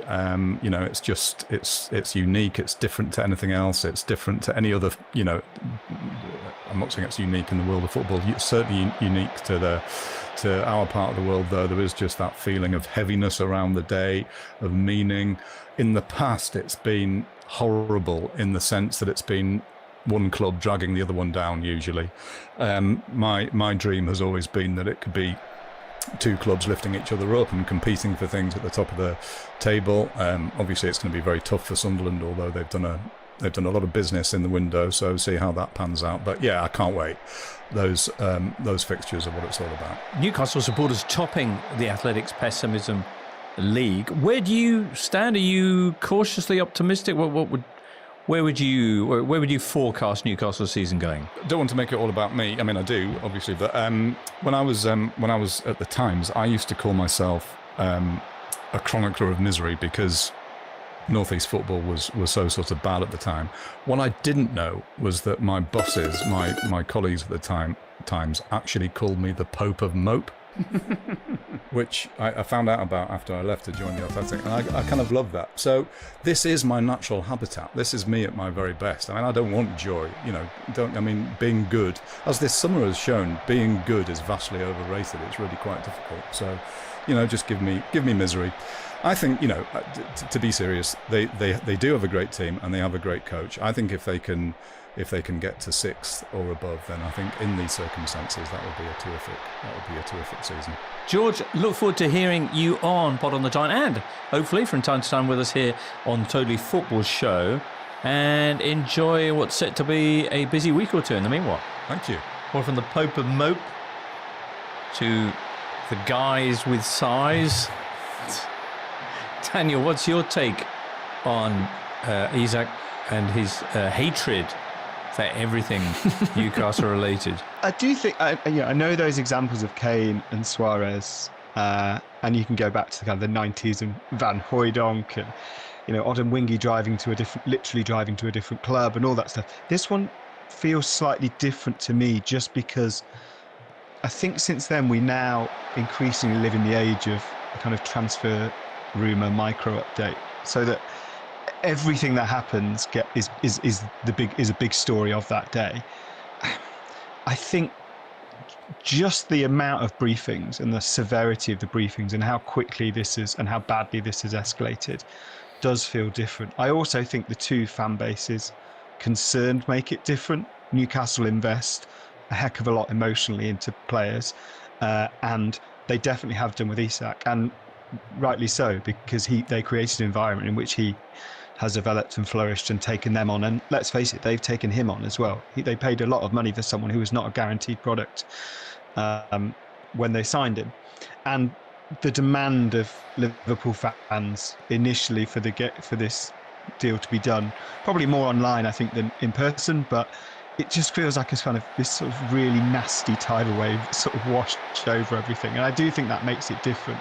I also think, George touched on it, but the lack of structure at Newcastle really hasn't helped the situation. I think we're led to believe that Isak believes he was due a contract when Paul Mitchell came in as director of football, and then that was sort of put to one side, and then there was a messy exit for Mitchell, and then he still hasn't been formally replaced. And I think that absence of structure, that kind of leadership vacuum, that's the thing that should be of some regret here. You can't really change. Newcastle couldn't have done any more for Isak in terms of creating an environment for him and in making him feel loved and in turning him to an elite footballer, but they could have done something else there, and that'll probably be the lasting regret if the deal goes ahead. I think that's true, Daniel, but I just think by September, were they to stick it out, we'll have moved on to something else, and we won't have all the transfer obsession in quite the same micro updatey kind of way. That is true, but the only thing in between now and that glorious era of freedom is Newcastle v Liverpool on Monday the 25th of August, which A, you imagine would be quite a good atmosphere, and B, you do wonder whether something might happen after that. Like, if you were Newcastle and you were resigned to selling Isak, you'd probably hold out till after then for Viz, if nothing else. There was a good one a couple of years ago as well. I really like when Caicedo in the January 23 window was basically like, I'm not coming to training, I'm done with this club. And they were like, okay, yeah, we'll take a couple of weeks off and we'll see you in February. And sure enough, that's what happened. There you go. He kind of got bored, came back and was really good, and then Everyone left for should loads of try money it. that summer. At work, everyone should try that. It's like as a kid, you sulk, you go into your room and you're like, slam the door, and then you're just like, I'm quite bored of being in my room on my own. I think I'm going to go back downstairs. Yeah. Yeah, I mean, you mentioned there, Daniel, about kind of micro updates, and I do think it is interesting with a club like Newcastle that, they have the most pessimistic fans off the back of this summer, and I get it, but it does also speak to the fact that summers now are so dominated by transfer talk and the fact that day by day, you've got these dopamine rushes of, oh my gosh, we're linked with this player. Oh, he's gone for someone else. And it's this kind of like these whirlwind romances that develop in fans' mind. If you actually take a step back, if you were actually to kind of take a step back, you say they're in the Champions League, they've just won a trophy, they have made they're about to sign Malik Dior for what, 35 million. They signed Elanga 55 million. So, those are two signings. The window's still a few weeks left. They might make some more signings. And if Isak were to stay, that they might end up, and it's not been like this horrendous period that in the round, it's just that day by day, now that these updates are so transparent and we have all these ups and downs, it kind of feels that way. Liverpool Premier League champions, are they the team to beat? Question mark. Well, Crystal Palace did on Sunday. Palace who spent, I think, about two. Did they though, so Duncan? Kind of did though. They took that trophy. Oh, trophy's a shield. Took the shield. Took the shield after a draw, not the trophy after a win, I think is the official stance. Well, one or two takeaways from Wembley, which are always a slightly dodgy proposition, but what's going on at the back for Liverpool? How's Mo Salah going to fit in? But then also on the other side, how brilliant does it look like the season's going to be for Liverpool fans watching Ekitike and Wirtz? What do you think? Liverpool, are they the team to beat? Daniel? I really can't work them out. It's really unusual for a title winner to basically try and rebuild half a squad in the same transfer window, which is pretty much what Liverpool have done. Some of that was enforced by the sale of Trent Alexander-Arnold and the need to upgrade the forward line, and obviously part of that is the horrific circumstances surrounding the passing of Diogo Jota. But what Liverpool now have is to my mind, is a team that dominated last season because they were brilliant at controlling games, particularly with midfield. And I don't really know how that works now. I'm not saying it doesn't work. I'm just saying I don't know how it works, because Jeremy Frimpong is one of, if not the most attacking fullback in Europe, if that's where Liverpool are going to play him every week. Milos Kerkez is not that far behind on the left.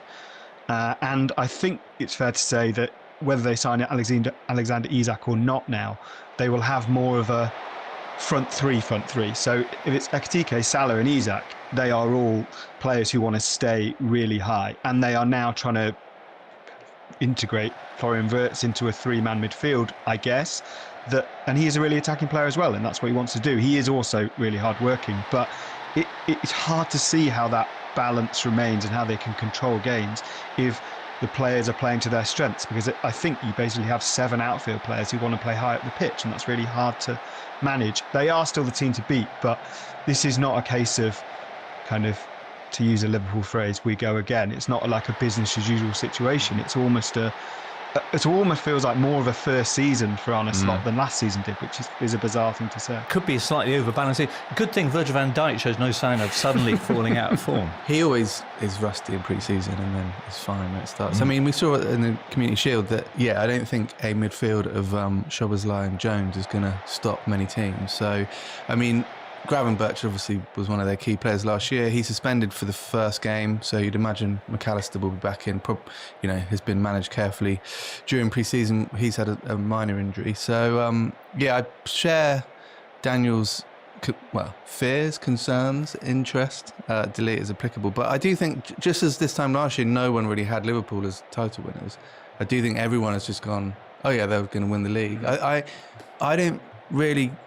I can't really make a case for anyone to win the league. Yeah, I've had this exact same thought, Daniel, that it is really unusual. And I looked at Ollie Kay's written in his piece that the last time the champions were the biggest spenders was 2019, and before that was Man City, and before that was 2007, which is United. So it is quite rare for the teams in the league to I mean, although they're not the biggest spenders, and I hesitate to use this phrase, in net spend. This is true, so but I think only 5th.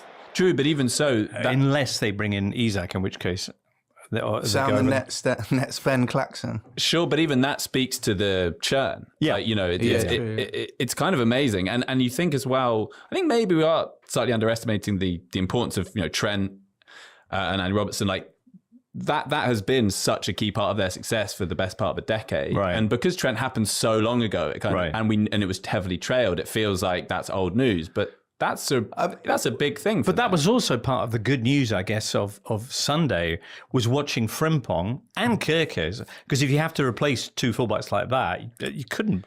You'd be hard pressed to come up with better alternatives than Kerkez and Frimpong. Frimpong obviously looked electric. For sure, but I mean, how many times have we seen great debuts and then actually is that sustainable over 1 year, let alone 2, 5, 10? Like these guys. Remember the Community Shield 3 years ago where Nunez looked amazing. Yeah. Haaland missed a complete sitter. And that's not to say that those two aren't great replacements. They do look ideal, but we're talking about two really critical players for Liverpool, on top of then all the change that's happened at the top end of the pitch. I mean, the counter is that Liverpool do still have Andy Robertson and they do have Conor Bradley, who would kind of almost solve those issues if they wanted to become less attacking. I did think Kerkez was caught out of position quite a lot on Sunday. But Robertson isn't what he was. I mean, he's clearly not. They don't deem him now to be at the level to be the regular starter. True, but that's when he's been playing every week. I think as a sort of occasional left back in big games where Liverpool need to defend more, I think he's still a pretty reliable option. Duncan, you don't see Liverpool as being a step above the other contenders? Not really. I think that you can make it just as good if flawed case for City or Chelsea or Arsenal. Okay. That's not to say Liverpool won't do it, but I do think none of the contenders is like Manchester City were a couple of seasons ago, or Manchester United were at various points in Premier League history. They're all in a state of flux. They're all trying something new this season. I think as well, there's the Salah AFCON factor as well, and also just he's going to be away from mid-December to depending on how long Egypt are in the competition, till potentially mid-January. Yeah, and I think he'll miss some quite big games then, and also, someone like him who was at such a crazy level last season. That's always a curiosity. Can he sustain that, especially the age that he's at? I also think, and this is boring to say in some ways, but last season showed, you mentioned, Duncan, that Liverpool didn't go in as the big favourites. Last season kind of showed us that stuff does happen that you just can't really foresee. Like the things fell, like, I'm not saying they didn't deserve to win the league. Of course they did. They were by far and away the best team, but things fell for them. City lost Rodri for the season. We didn't know that was going to happen. And I think Arsenal lost Odegaard, then Saka. And you just don't know that. Maybe Liverpool will lose a key player. But I think you're right, Duncan, that they're all close enough that I think any of them could win if things certainly fall in their favour. I think it's exciting. I think it's one of the most kind of like up in the air starts to Premier League season for a long time. That actually makes it good. In particular, looks like being potentially tremendously exciting, Daniel, with the prospect of 4 up top with Salah, Kitike, Wirtz, and if they bring in Isak, is that madness? Or Gakpo if not? Yeah, I mean, they have got a huge amount of options. I do think that under Jurgen Klopp, Liverpool tended to go in, I think, non-deliberate. It's just how it shook out. But Liverpool tended to go in waves of targeting Premier League and Champions League. I do wonder whether, having won the Premier League last season, whether, I don't know if you ask supporters now, maybe this is like a Champions League Liverpool season. It feels like a team that has got so many weapons that in an individual match, the options they're going to be able to bring off the bench in the final third are extremely good. If Mohamed Salah gets through AFCON unscathed and is back to hit the Champions League knockout stages at full speed, assuming Liverpool get there, I wonder if this is a season of Liverpool kind of maybe just going for the Champions League. Obviously supporters want both, but I mean, I completely agree with the other two that it's the excitement of this season for me. I did my enforced predictions for the paper this morning, and I think I pretty much had them all the same top 4 in order, with the caveat that I'm just doing this because I don't know enough that's changed from last season, if there's enough evidence, and you could genuinely roll them all out in a completely different order. But one little prediction now: will Isak end up at Anfield in the next few weeks? Duncan? Yes. Daniel? Yeah, I'm leaning towards yes. Charlie? I've felt like no throughout, so I'm going to stick with that. So Liverpool have tooled up for another campaign. Who are their likeliest opponents for the title? Arsenal, who've been runners-up for the last 3 seasons. City, trying to bounce back from their first trophyless campaign in 8 years. Or champions of the world, Chelsea, who were also, about a month before that, the 4th best team in the Premier League. Who's your money on, Charlie? I don't know. It is really difficult. City so much depends on Rodri and how fit and injury-free he's able to stay this season. Obviously, we gather he'll miss the first few games of the season as it is, and you tend to see, post-ACL, players are more at risk of other injuries, even if they're not serious ones necessarily. It's tough. I mean, like when you, what's so kind of ridiculous about making predictions is all anyone really does is say what the status quo is. You know, if you look at predicted tables, it's kind of what last season was, and we'll probably all end up. But this is a going with different that. team to the one that certainly started last season. A couple of the players came in January. You've got a bunch of other arrivals since then. For City, you mean? Yeah. For City, yeah.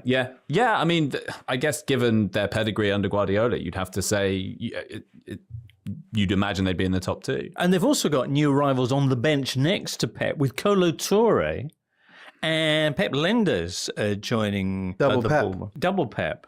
Yeah. So what does that Pep Lenders, who was with Klopp in his heavy metal, And also James French, who was the Liverpool set piece guy, he's gone over to City. So City are kind of like, in some ways, they're the Klopp team now. So I think you can almost, if you took Arsenal's defence, Chelsea's midfield and City's attack and crunched them together, that would be a team that would... Would you rather have City's attack or Liverpool's attack? Well, this was a team to challenge Liverpool, I was thinking. Oh, right. That'd be difficult, wouldn't it, logistically? Yeah. But as we said before, they're all good teams, but with issues. And I think, unlike a lot of seasons, we don't know until the season starts how that's going to play out. You know, like Arsenal in pre-season looked a bit like last season when they were struggling to create clear-cut opportunities. They did a bit better against Athletic Club in their last friendly, but a lot of them, it was a lot of the same issues they saw last season. So there's a lot of things for these teams to fix, and we're about to find out whether they have. Charlie mentions Rodri's fitness as being the thing that City need to fix. Do you think that's the big question mark for you, Daniel? Yeah, there are three, really. One is undoubtedly Rodri, and I think it is a concern that he does seem to be getting those muscle injuries, having been very well managed minutes-wise by Guardiola last season to try and ensure that doesn't happen, and it has still happened. My big question with City is it possible for players who effectively had a year off form-wise to come back and be exactly what they were? Phil Foden was way off it last season for various reasons. Erling Haaland only scored 4 league goals from February onwards, which is, it's completely off kilter for him. I just don't know whether adding new players to that makes it more likely for those players to get back really quickly, or actually it will take a lot more time for that to happen, and therefore whether they might be playing catch up again as they were last season. The kind of elephant in the room here, and the reason it's so hard to predict, is that the title winners last season only got 84 points. They did. Though they tailed last 4 games when they'd won it. They only got 2 points. Yeah, so they it's slightly did. skewed. But second place was 10 points below that.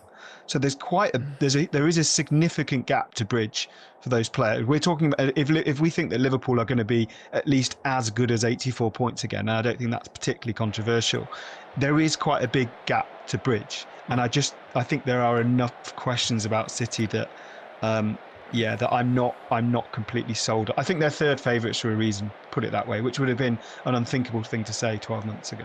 Well, am I the only one who, talking about Man City, Daniel mentioning an elephant in the room, thought he was going in a completely different direction? The Chargers, yeah. Sorry, Charlie, you wanted to make a point.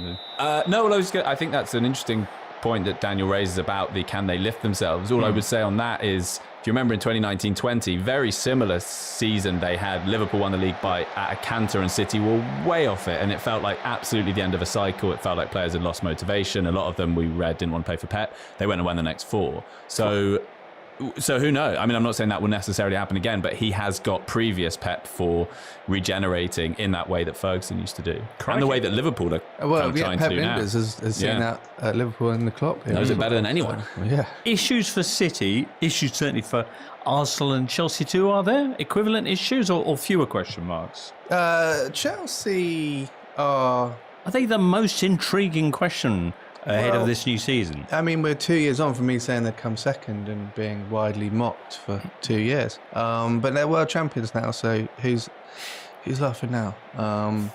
No one. But yeah, I think they've probably got a high ceiling, Chelsea, but they've, the goalkeeping situation's still a concern. But I do think they've upgraded in attack, which is obviously what they needed to do. And they look like a team transformed at the Club World Cup. They looked like a team that had assimilated what Maresca wanted of them, that with Delap and particularly with João Pedro coming in, no longer, that had shaken off those finishing issues, which had been a real problem. I think in some ways they kind of, the Club World Cup was Maresca shaking off his own philosophy a little bit. He did cut loose a little bit more, which I think, obviously PSG found out what that can result in the final. So I think for me, it's whether Maresca kind of overthinks it a little bit this season, and whether he can get that balance of getting Cole Palmer as a sort of creative fulcrum versus, there were points, particularly in the middle of last season, where it wasn't much fun watching Chelsea. They were very, very controlled, and I know the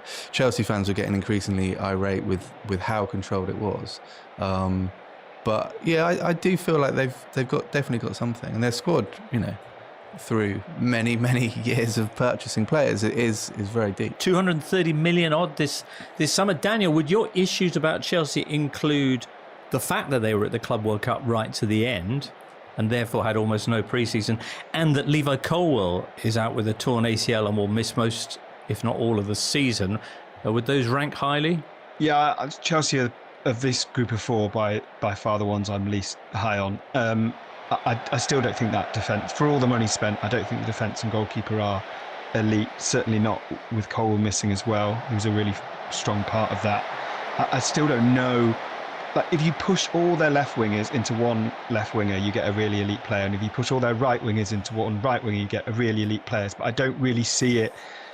I don't think there's enough in them individually. The rotation of them might really work, but I don't see that. And as you say, they've also played 64 competitive matches since the start of last season, which at some point, we talk about the no Europe joke, at some point come February or March, that really has to both harm players in terms of energy levels, and also I think psychologically, a lot of those players who have played a lot of those matches are going to have a World Cup next summer, a really long 7-week World Cup in really hot weather. I just think psychologically it's quite hard to deal with that. I do think they've upgraded the attack. I think João Pedro already looks a better signing than I thought he might be, a kind of more ready to go signing. But I don't think, I have them kind of in their own league of in fourth place, basically. They also had the Champions League this season. Last season they had the Conference League, which they would heavily rotate for. So that's a big ask of your squad. We saw that with all the teams who were in the Champions League last season, suffered injuries to varying degrees. Right. So not Chelsea then. What about another London team, Charlie? What about the Arsenal? Yeah, I mean, I think they're the only team in top flight history that have come second 3 times in a row, and they've done it twice now. And the last time they did it, they then won the league off the back of those consecutive second place finishes. There's no reason why they can't. I mean, they've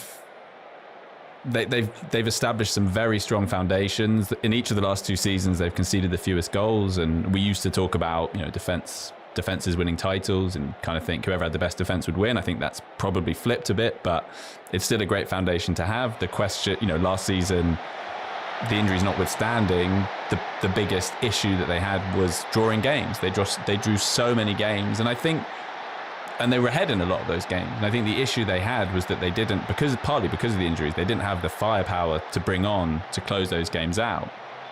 They have addressed that, and I think what may be decisive, having talked about transfers and their importance, is, can they get another player in to bolster the left-hand side, because they've been so strong on the right for a long time. It's the left where they're kind of good but not great, which means teams can focus on getting Saka and Odegaard out of the game. If they were to bring in an Eze or someone like that, that obviously elevates them. The Gyökeres factor is a big unknown, because finally they've done what everyone has said, which is, you've got this great team. All you need is a guy to come in and score a load of goals. Simple, you'll win the league. We'll see if Gyökeres, A, if he can do that, but B, whether the team not suffers necessarily, but has to shift in the way that City did with Haaland. They had to alter their way of playing. So it's going to be really interesting. And Zubimendi, who I mentioned at the top, he looks like he might be the most important signing, more so than Gyökeres. I mean, he looks like he could be their Rodri. Him and Rice are combining really well. I mean, again, with the massive caveat that you can never judge anything from pre-season games, but they have worked well together. How strong are you on Arsenal, Daniel? Yeah, I am strong. I think my big fear is the wrong word, is too strong, but my big kind of question mark is whether they can deal psychologically with what I would now call as a no excuse league season. I think there were valid reasons to finish second in each of the last 3 years, and they should feel very proud to have done that. But the signing of Gyökeres, as well as changing how the team operates, it also has to change the mindset. Everybody knows that, everybody has said, as Charlie mentioned, they only need this and they win the league. Well, they've got this now, and there are no excuses. And finishing second this season will not be viewed as a success in the way that it may have been in the last 3 years. Sometimes You're saying there are no excuses, but what about the ball? It's going to be manufactured by Puma, and I understand they've had difficulties with that in the past. Well, that kind of play, that brings me to, you bring me to Mikel Arteta there, because there have been times when his management style of playing on the edge or coaching on the edge, literally of the touchline, if you ask Richard Keys, but it's all felt quite fraught. And the weird thing about last season, as Charlie mentioned, is that they drew quite a lot of games and it actually felt quite flat. It's going to be finding the balance between, having that upbeat, we need to be up tempo to win games, and also not getting too frayed, because they did get a bit too frayed in previous seasons, particularly 2 seasons ago. I'm fascinated to see how that works. If they manage that right, there's no reason why they can't win the league. But I kind of fear that if Arsenal are comfortably second or third in November, December, it's quite easy to see how everyone gets a bit frantic and thinks this is our time, and we can see it slipping away. Just on Kesey, he did point out that Gyökeres has used the Puma ball before in Portugal, so he should be up to speed with it. Excellent. Nice. And did so well with it. He also pointed out Jack Grealish might play at Goodison, which seems unlikely. But Arteta is, I think the fan base, the wider Arsenal fan base is probably, this is Arteta's last big chance to win a league for them, I think, in terms of it's come so close for so long. I think if you look at why it didn't work as well last season, why, as Daniel says, they drew a lot of games, Odegaard really dropped off and was unable to sort of break down opposition defences. And out for a lot of the season and then recovered. Yeah, true, very true. But you wonder how much, firstly, Ethan Ranieri will get a chance to play this season, and whether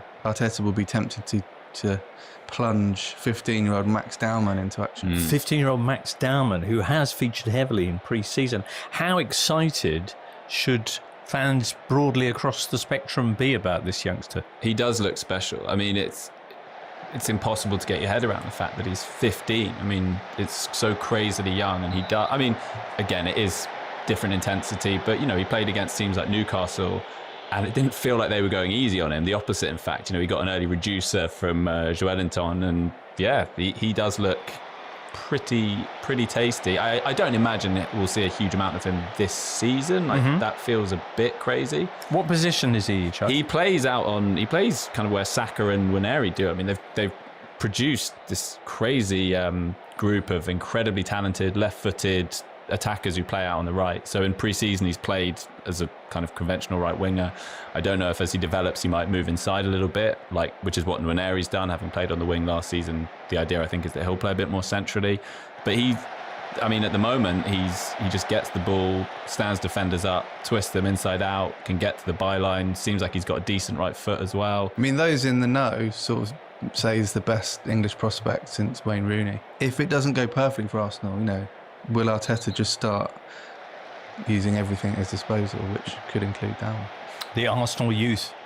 Right, they've got a tough start, haven't they, the Gunners? In their first 6 games, they visit Old Trafford, Anfield and St James's, while also welcoming Man City and Nottingham Forest to the Emirates. It all begins with Man United away. Spurs winning the Europa League. Seems so long ago now, doesn't it? Of course, so much has changed since then. Son has gone, Maddison's done his ACL, Ange has gone, Morgan Gibbs-White has left them at the altar. But as the new season rolls into view, not only have you got Champions League football, you've also got one of the most exciting managers in the Premier League, Thomas Frank. Is that fair? Mo Kudus coming in from West Ham. And less exotically, but still, almost perhaps more influentially, João Palhinha coming in from Bayern Munich, which, when you think of the numbers he used to produce at Fulham, could be a real change for Spurs. Daniel, what are your thoughts on Tottenham Hotspur this season? Higher than 17th? Higher than 17th. João Palhinha is I cannot think of a more fitting player for that kind of, you walk into a pub and hear someone saying, you know, I really like that João Palhinha sign. That's exactly what Tottenham needed, that energy in midfield. It is perfect for that. And to be fair, that man in the pub is pretty much right. I'm still slightly underwhelmed at how... I hope that getting Thomas Frank in, who was at a club at Brentford, who were, as well as being smart on a lot of things, were really efficient with transfers. In the last few days, Frank has kind of slightly hinted at this. He sort of said, paraphrasing, but he sort of said, Brentford is a club that gets stuff done, whereas at Tottenham we seem to be talking quite a lot and there's a lot of meetings about things and then we push forward. I'm slightly surprised that they haven't gone harder early, because what new managers need, particularly those that step up to a club in the same league and a club with more pressure and more scrutiny, they obviously need a full pre-season, which he's had, but they really like getting the transfer business done early, so then that they can effectively create a squad and not have to, you know, do anything with it during August while the games start. And they haven't really done that. I know they've signed Kudus and I know they've signed Palhinha, but there's still quite a lot of work to do, I think, with that squad.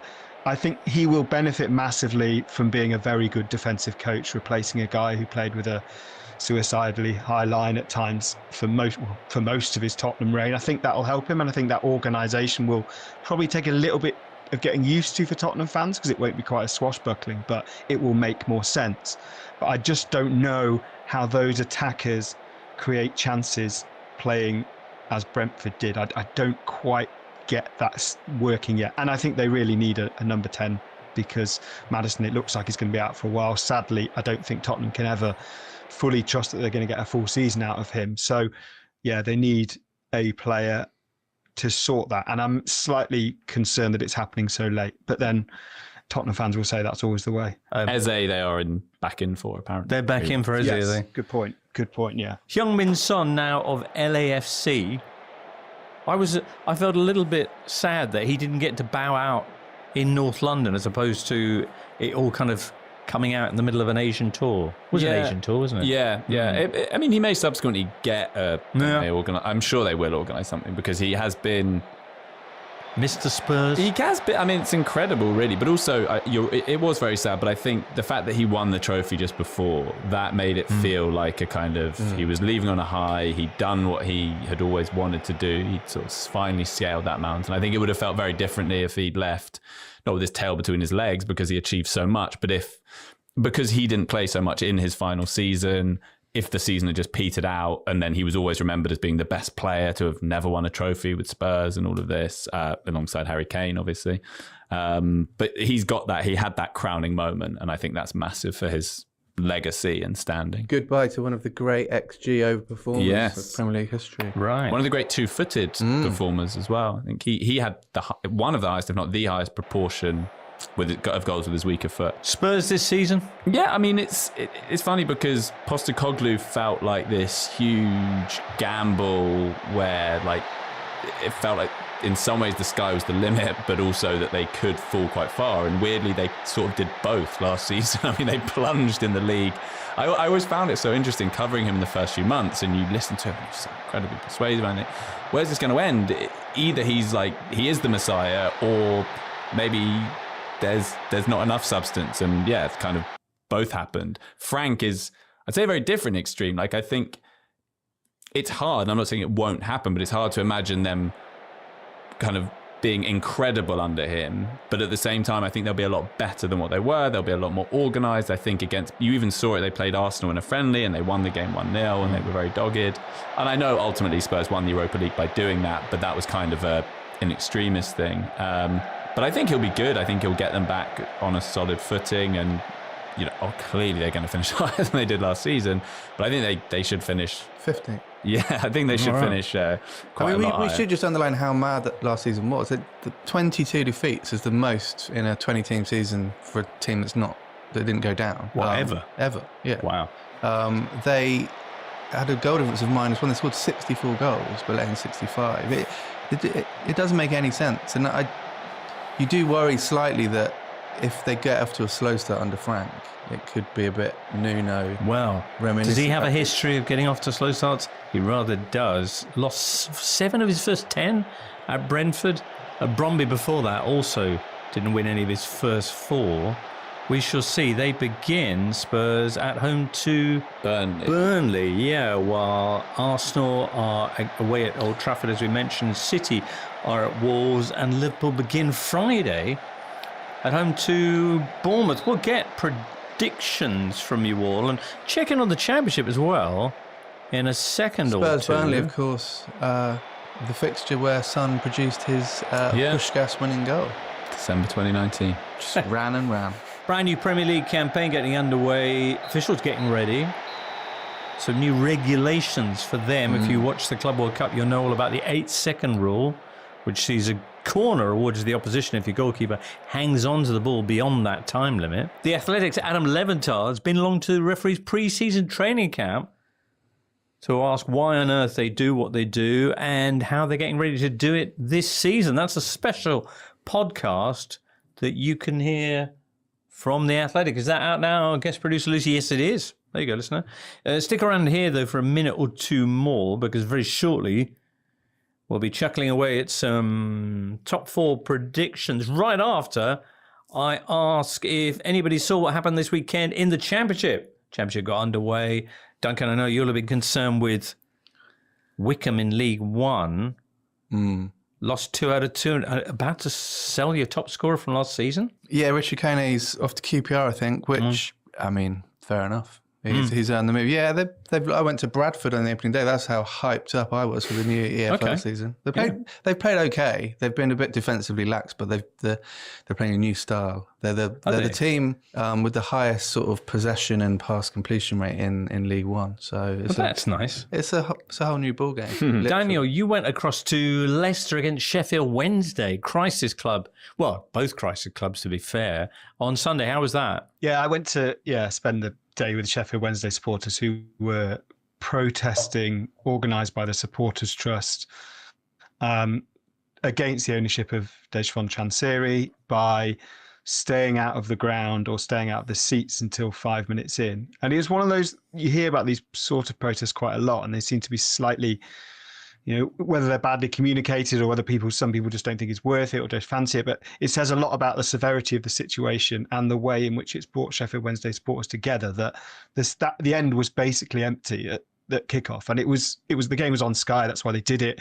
It got big coverage. Leicester fans, when the Sheffield Wednesday fans came in, the referee delayed a free kick and there was a big standing ovation from Leicester fans. It felt a big deal. So fair play to them and congratulations for that. I hope it makes one iota of difference in Chansiri lowering his asking price for the club and selling, because that relationship is completely and irreparably broken. And Sheffield Wednesday are one of the crisis clubs. Yes, they have now paid all outstanding salaries to players and staff, because I think they got their Premier League solidarity payment through.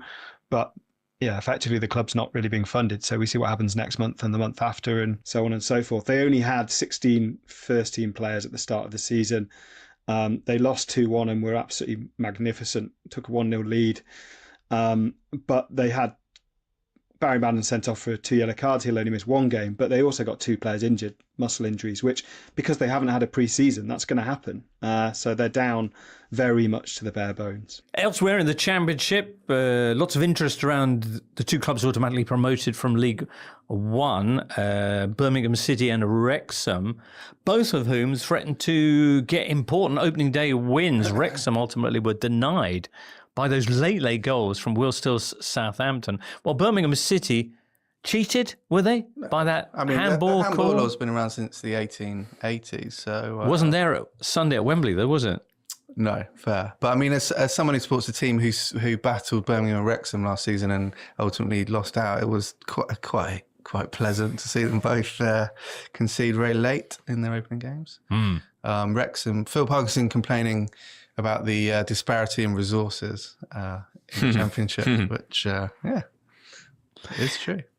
All right, there were winning starts for Rob Edwards at Middlesbrough, Ryan Mason at West Brom, Gerhard Struber, who led Bristol City to a 4-1 win at Sheffield United. Did you catch Scott Twine's delicious set piece and less delicious knee slide afterwards? Yeah, heart and mouth stuff, that. I mean, I've said before, you should only be allowed to knee slide during GMT, not BST. So from October to March, slide away. Because of the pitch conditions. Yeah, softer turf, slicker grass. October to March, why would the turf be softer? Winter. Doesn't that make the turf harder? Nah. Colder, more dewy. Yeah, a lot of dew. Right. Yeah. Okay, drier. Because I mean, we're looking for non-dry Scott conditions. Twine was genuinely lucky not to. Yeah, he really rip was. his ACL to He looked in a shreds. lot of pain. He sort of limped away, but yeah, don't do it. Yeah. But Okay. Ryan Mason, I am interested, having twice covered him as sort of interim Spurs manager. Curious to see how he does get on in his first managerial job. Who've they got this weekend, Charlie? They're away at Wrexham. Oh, Yeah. good. Tough place to go. Before we wrap up, let's just return to the Premier League. And after much rumination, get your picks for who's going to finish where of the 4 teams we were discussing before. Have your predictions changed at all in the course of today's show, Charlie? Maybe slightly. Oh, yeah? Who? I don't know. I think I'll go Liverpool. As the winners. Yeah. Yeah. No, I'm going to go City as City winners. to win, yeah. Arsenal second, Liverpool Really? third, Chelsea fourth. Chelsea fourth. And that has that shifted at all in the course? Oh, in the last 2 seconds. I mean, Really? I suddenly, Yeah. I find it impossible to call it, really. Right. Okay, Daniel, any surer? No, but significantly more boring. I'm going for the same order as last season, I think, which is Liverpool, Arsenal, City, Chelsea. Good Lord. And Duncan? I think I'll go Arsenal first. Really? Yeah, I just To win the title? Yeah, it sounds outlandish, but it is technically possible. I've checked the regulations. And then I'll go City second, Liverpool third, Chelsea fourth. Well, on Thursday, we'll come back and talk about the other 16 positions that are up for grabs in this bold new Premier League campaign and other stuff too as we count down. Of course, by then it'll only be 24 hours or so by the time Thursday show drops till the first game, that Liverpool-Bournemouth clash. So make sure you join us for that, listener. For now, it's many thanks to Charlie Accoshere, Thank you. to Daniel Story, and to Duncan Alexander, and also to George Corkin, who joined us earlier, to producer Lucy, and you listener. Have a great week. And remember, by the way, that this season we'll be doing 4 shows a week on Totally Football Show. Not this week, because there's no Euros show, but there is an extra show that will be with you at the end of the week, probably Saturday, which keep an eye out for, on the ear as well, for that. Anyway, that's enough of me rambling. From all of us here, it's goodbye. The Totally Football Show podcast is available 3 times a week, bringing you all the football news you could reasonably be expected to care about. We've got views, we've got stats, we've got analysis, we've got some of the best football writers.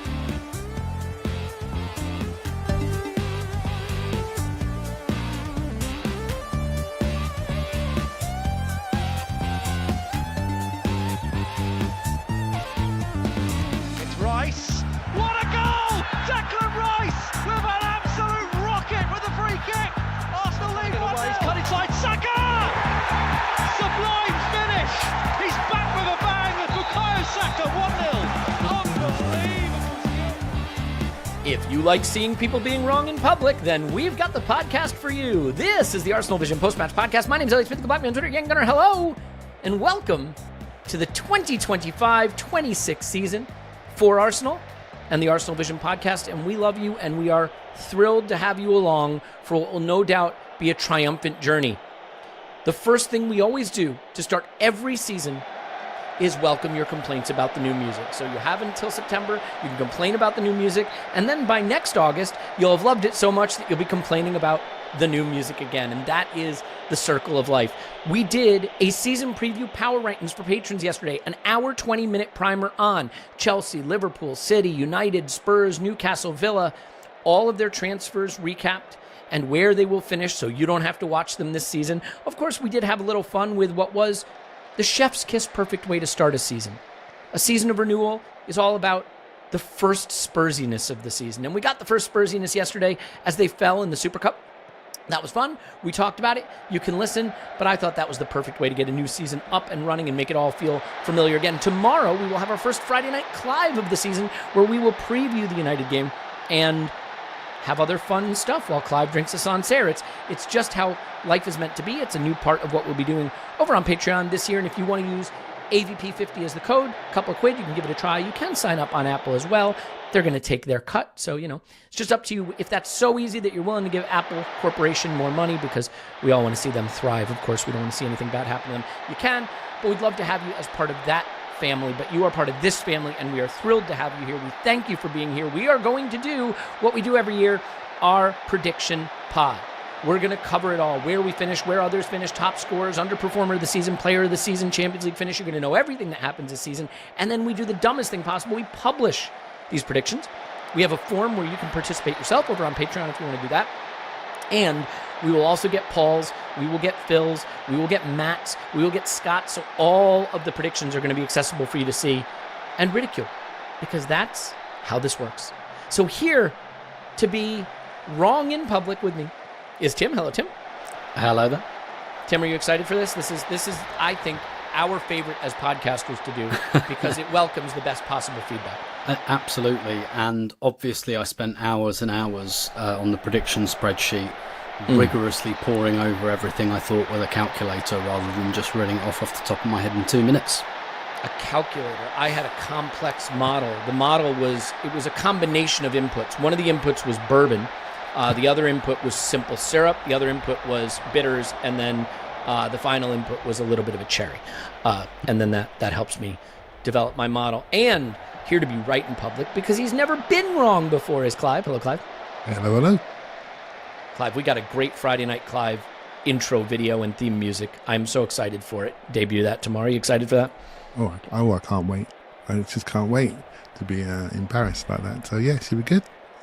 Yes. It is an homage to Saturday Night Live, and I'm excited for it. Okay, let's get right into it. And I think the only place to start is where we will finish. Let's start at the finish. And Tim, I will defer to you. Where will Arsenal finish in the Premier League 1 through 20? Which finishing position do you regard as the correct one? Absolutely delighted to confirm we're smashing them all and winning the lot. First, and I know I said that last year, but I just kind of think there's a bit of a calculus when it comes to competing for the big trophies. If you keep competing for them, eventually it drops for you, right? Because there are little details that need to go your way to win the league. What your competitors do, injuries, are we going to get done by this 8-second rule and have David Raya sent off 3 times in one game on Sunday? Probably. Little kind of things like that you don't entirely control. They have to go your way to win the league. I think Liverpool proved that over a number of years, but if you keep hanging around like a bad smell and competing, then I think those little details do just drop for you sooner or later. And it's about time that they did for us. And the sound of my phone buzzing is everyone telling me that we're going to win the league. Obviously, that's just what my whole WhatsApp looks like at the moment. Where are you booking the hotel for the parade? I've booked this place. I've bought a case of this, for the celebration, an ounce of that. So yeah, I just think, like, listen, there's a lot of focus on the attack, and I think that's completely right. But I think Arsenal, like, I'm looking at Gyökeres and Madueke, I just don't think Arsenal need much, and I don't think they need to be world class. I think they need to be good, and to improve on what we had there, which was like Gabriel Jesus in a hospital bed and Raheem Sterling, who's probably even less effective than that. Like, I think there's a really, really good chance we've improved in attack. To what extent we'll kind of see, but yeah, I'm confident that the details are going to go for us this year, and we're going to win it. You talked me into it.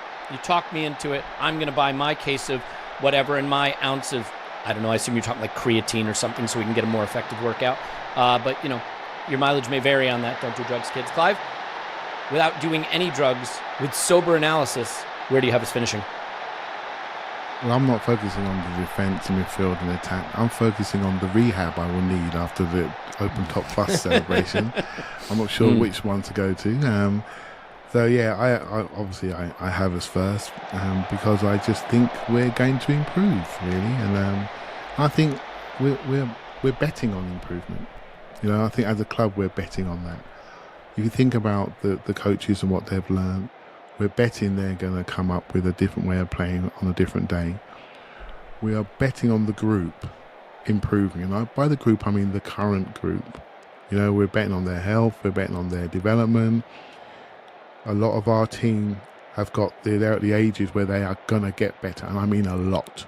You know, so the elder statesmen have left, and we are now at an age where the 23s to 26s, 27s, everyone coming to those peak years now, where we're expecting 2-3 years of we're going to get better, and we're going to have the experience to manage the moments, the stressful moments that are upcoming. I think that bet on improvement aligns to what we are from a coaching team. We do improve people, though people don't always agree. And I think with the additions, we've solved a few holes that were developed last year due to the playing schedule, the strength of that schedule, and the injuries that we took on board. I think pre-season has been very much about injury prevention and how we build teams and build robustness into our bodies. Hence why we looked a little bit off colour, in my opinion.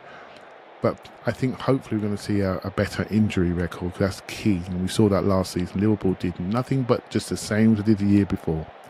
Just the same, you know. And they probably got a couple less points because they didn't need to. They could have got a few more. Yeah. They were under pressure. They just did the same. They maintain health. They maintain a level of consistency. It's now that they're rebuilding, you know, because they realise they can and they need to, because they need to be ahead of things. So I think we've done a level of gap filling and a little bit of re-engineering in there to fix our problems. But I will say we're betting on the core group, you know, and we're literally saying these are the players that come along to allow you, core group, to be better for longer. And I think it's a different approach to what some teams are doing, but I understand it, right? And within the new additions, we have a couple of stars developing there that could develop, that will probably dictate our ceiling. Yeah.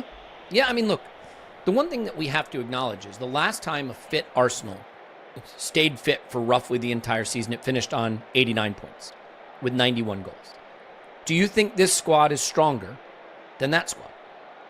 I think you'd have to say it is, right? Even without the left wing addition we all want and we all still hope we get, I think you'd have to say that this group, with Gyökeres in, and Zubamendi in, and Norgard in, and Nani Madueke in, and Christian Mosquera backing up, you know, and having Miles Lewis-Skelly break out, and Calafiori in, and Marino in, is that better than the 89-point squad? I think it is. Okay, so then the question is, can this team do that again? I don't know if it can get to 89 again, but I don't know if it needs to. I have us finishing first. Okay? It's a nice unbiased view here. But I want to be clear about something. I don't have us finishing first because I think we're going to run the table and whip up on everybody and it's going to be a nice, easy glide to the title. I have us finishing first because I think between Liverpool, City, and Arsenal, any of us can win it. And I think if the small details break our way instead of their way, we're champions. Right? So if Salah goes off to AFCON and doesn't come back in great shape, that could be enough to tilt it. Manchester City, as much talent as they have, are integrating a lot of new pieces. Moving on from Kevin De Bruyne is hard. Moving on from Kyle Walker is hard. Rodri, it's unclear if he's going to be ready to play at the physical level he needs to this season. Kovacic is out potentially long term. They're integrating new pieces. Will they fit into Pep's system? We've seen them get it right in the transfer market a lot, but we've seen them get it wrong. Cherki could fail. Reinders could not be great. Kusano, that wasn't a hit. Gonzalez, like all of these players, there's still a lot to be decided. So there's question marks around these teams. And while Liverpool's business is interesting, they are making a change. I think Clive and Tim both kind of touched on this. Liverpool last season were really Klopp's Liverpool, just with a few tweaks and we go again. And they stayed fit and they got enough out of Salah and Van Dijk to win it. This season, they're going to be different. Will different be better or not better? So I think there are question marks around those groups. And I do think that our group is largely consistent back to front. We know there are positions where we can be stronger, but in my view, this is a group that if it stays reasonably fit, can roughly do what it did 2 seasons ago.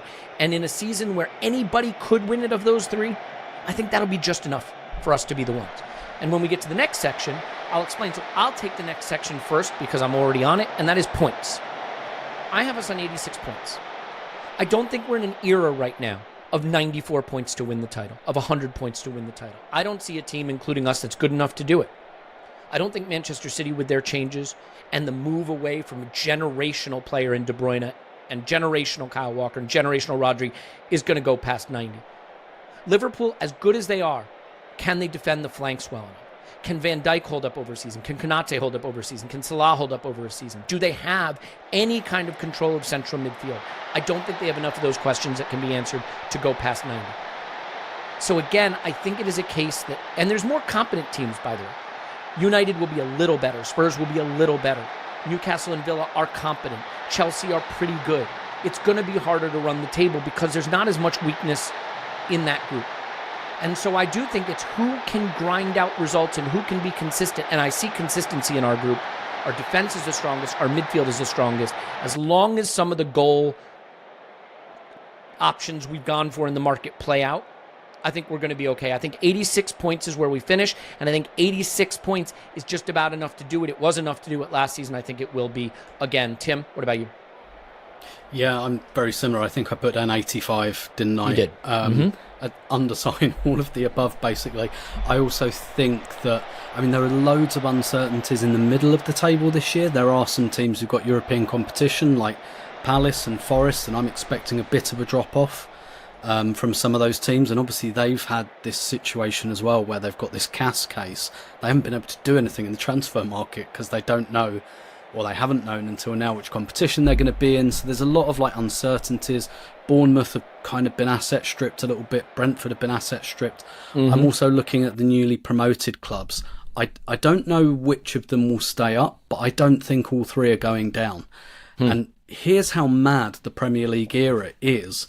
Sunderland have spent £130 million on players this summer, and no one's mentioning it because it's just like, that's just like a normal thing for a newly promoted team to do.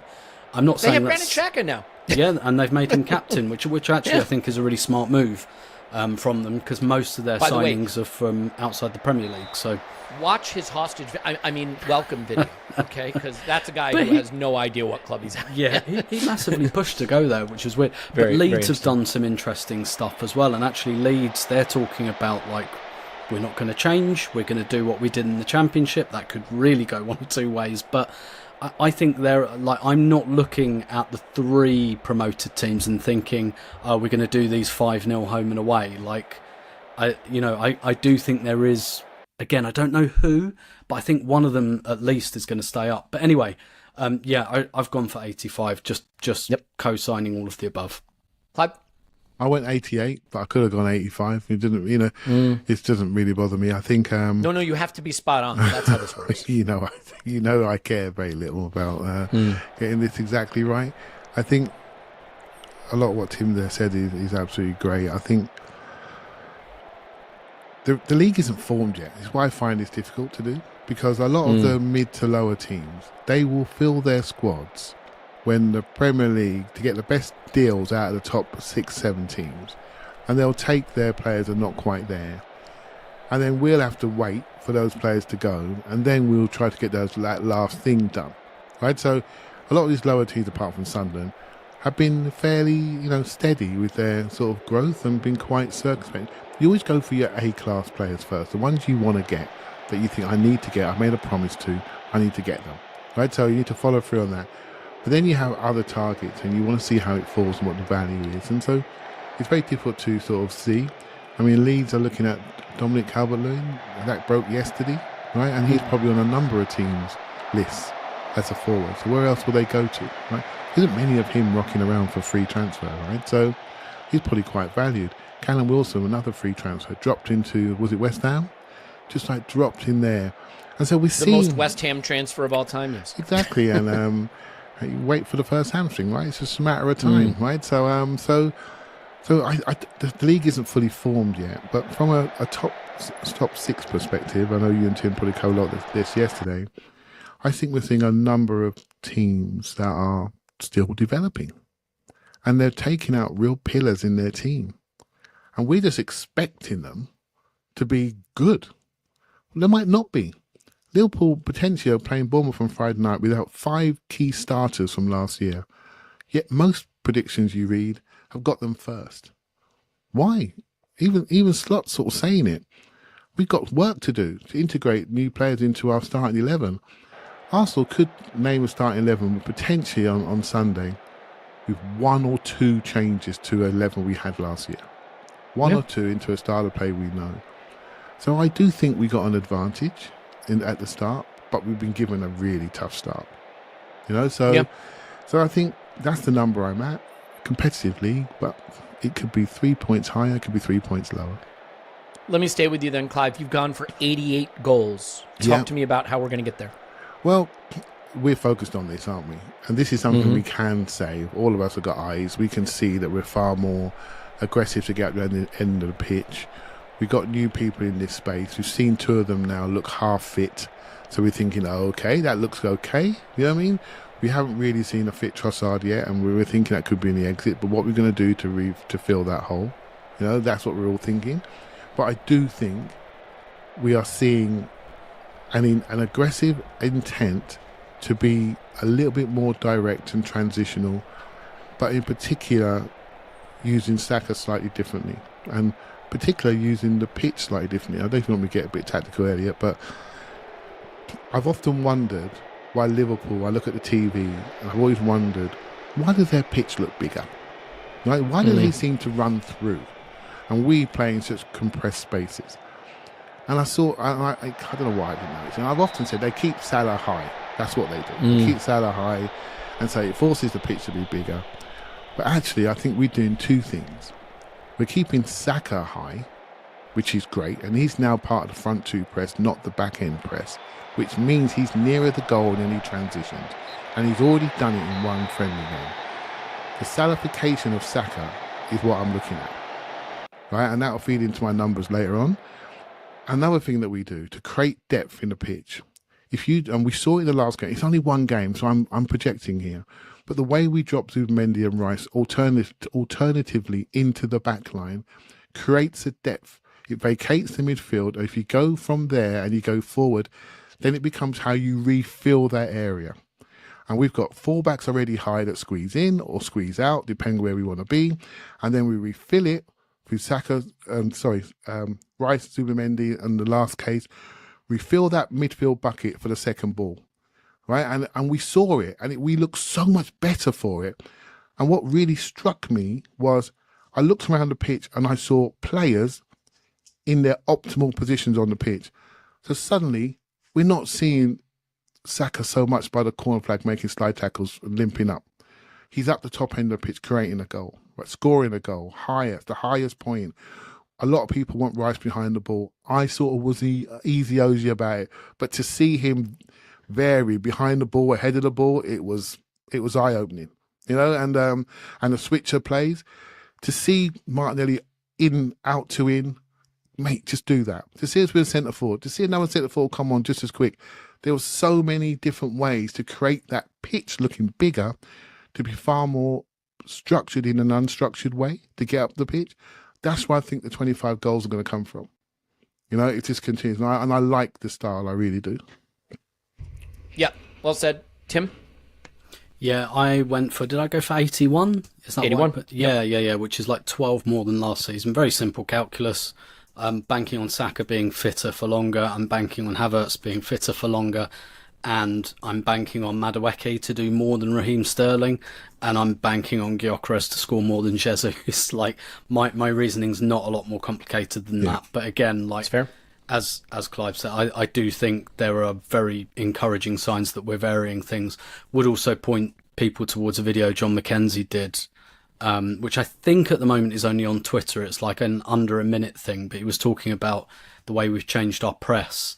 And I think some of it as well is about maybe just reducing the physical load on certain players. So like, it's not Ødegaard all the time leading the press all the time, Saka part of it all the time, Rice and Zubimendi swapping over. Like, I do think that Arsenal have reflected on all the injuries they got last season and have taken ownership of why many of them happened.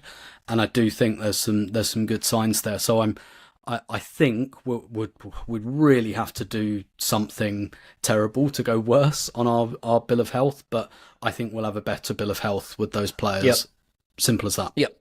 Yeah, look, I think the injuries last season, as I've said repeatedly, make any analysis of last season flawed, because you can read into the results anything you want, but you could be wrong because it could just be actually the good players weren't there.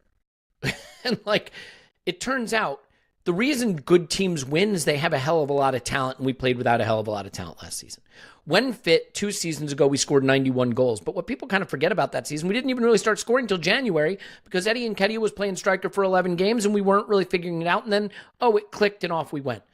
Well, I think if we stay fit, there's no reason to believe we can't get closer to that. Now, I have us for 87 goals. I think, first of all, the talent is upgraded. Second of all, the health has to be better. And third of all, I've seen us score a hell of a lot of goals when fit. So it's really simple calculus for me. Whether it's 87 or 85 or 89, I think it's in that range. Obviously, as Clive already alluded to, this is the area we're all focused on. If this number isn't good, there's going to be more significant questions, I think, at the end of this season than last season, because last season's injuries cloud any analysis you do. But if we stay fit, I have us for 87 goals. We'll go into goals allowed. I have us on 32. Not a lot of complex math here. I just sort of looked at what we've conceded the last couple of seasons and went roughly in that range. There's no reason to believe this defense is going to be significantly worse. I don't think there's much reason to believe it'll be significantly better. Again, fitness impacted the goals we conceded last season, plus focusing on Champions League meant that we were a little more loosey-goosey in the Premier League down the stretch. We played with Kivior a lot down the stretch as well. Gabriel and Saliba staying fit would help. We have more fullback options. I think Mascara is a nice option to have added into the group there. And I think Zubimendi will improve how we play defensively. I should also note, I think, he could be helpful in the goals scored too, in terms of when we press, when we win the ball, getting it more rapidly into the danger areas so that we can turn changes of possession into goals. So, Clive, for me, 32 goals conceded is simply putting us in range with what we've been doing, and I see no reason why it's going to be any significantly better or worse. Yeah, if we can stay around that number, we'll be fine, won't we? We'll be the best defence for the 4th year in a row, probably. And I think the key from any of us really is when we defend high up, can we turn some of those high turnovers into goals? That's it, really. That's the thing I'd like to see a slight change in. But as we defend as a group, I think we've been unlucky defensively, if you know what I mean. It's been too many times where we've won the XG battle, won the field tilt battle by a million miles, but conceded 1 goal out of nowhere from their first shot. Like a high-quality shot side netting. Cheers, thanks a lot. We've done that a lot, but I still think that number would be acceptable. And the reason why I think it'd be acceptable is hopefully we're risking a little bit more in attack. So if we're risking more in attack to get the 25 goals that we need, if we concede a couple, I don't care. What bothered me last year, I don't think we were very risky, and yet we were conceded from the first dumb thing we did. So that number is about right for all of us, really. That number, we could all, if you gave us a number, we'd probably all agree it immediately and have a similar thing. We're within 3 of each other. Yeah, exactly. Yeah. You've got 33, I've got 32. Tim, you've got 30. You want to give us a quick line on that? Yeah, I'll put it quite simply. We've got 8 really good defenders. I think White and Timber, brilliant. Lewis Skelly and Calafiori, brilliant. Saliba and Gabriel might be the best centre-back partnership in the world, and underneath that we've got Mascara and Kivior. Wonderful. What a wonderful collection of defenders we have. I've never seen depth like that. There's Zinchenko as well, who seems to have confused his book with his agent. Seems to be writing stuff in his book about how unhappy he is. Go and tell your agent, mate, and go and get a move. Stop fucking whinging in your book. Sorry about that. I thought I'd get that off my chest. But we've got 8 really good defenders, and I think we've got good depth there. So, yeah. Yeah, look, I know there's some people that are like, hey, you want players to be more honest and open. Well, now than they are, you can't complain. But no, I actually don't. I want players to give me bland quotes and play, because the thing, it goes back to the whole point, right? Once a player tells you their honest truth, that's cool when they do it. That doesn't immunize them from the reaction.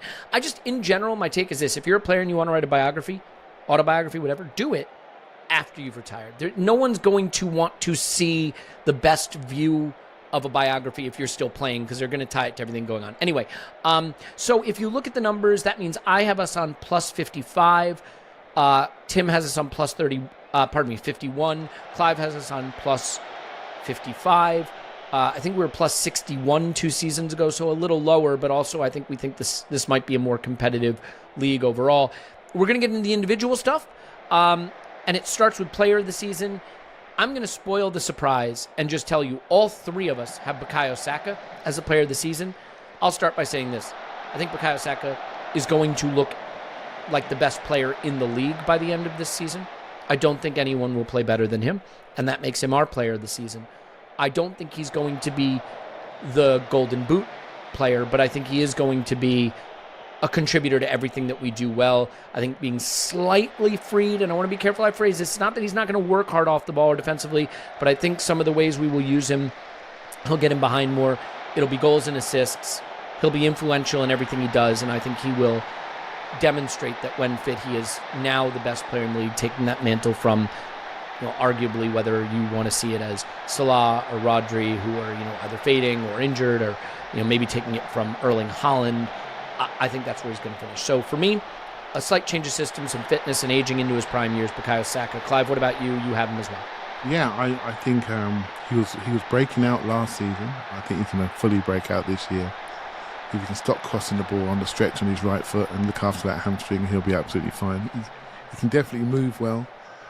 So yeah, that's the thing I'm looking for. And the early signs of us looking after him in the pressing areas and hitting him earlier in the sort of passing life cycle. The earlier he gets the ball, the better it is for me. So if we can miss out one and then allow him to travel and then come back and then travel inside, that's great. That means he's not getting tripled up and we all standing there watching him like we're at the pictures. Do you know what I mean? Can he get past two? Can he get past the third and then get up off the floor? That's what football's felt like a little bit. We can get to him on the run a little bit more. And a couple of years ago when this kit was being worn, it felt like he was running downhill when he received the ball. And I've been looking back and asking myself, why is that? And we were getting it to him a little bit quicker on the move. And teams have stopped us. So they're standing in those spaces. So it's not that we've changed.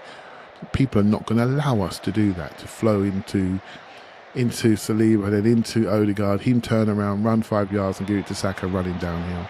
I'm not going to do it, mate. I'm not going to do it. They're going to stand in those spaces in the mid-block and say, what you got? What are you going to do? And so by going over that and going direct earlier, give him a chance to do his thing. So, and I think he's the sort of player, he's worn a captain's armband a couple of times in pre-season, and I think he wants to own the responsibility of being the man. So yeah, this is it. Yep. Tim?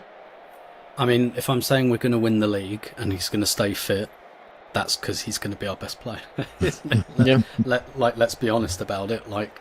I kind of think it's that simple. I think also, to Clive's point about looking after him a bit more, Madueke as well. That's the first time that we, if we're winning 3-0, we can get him off on 70 minutes. And I do think there'll be a lot of that. But the other reason I think he'll win Player of the Season, he's been hard done by, really, like in years where any one of 6 players could have won it.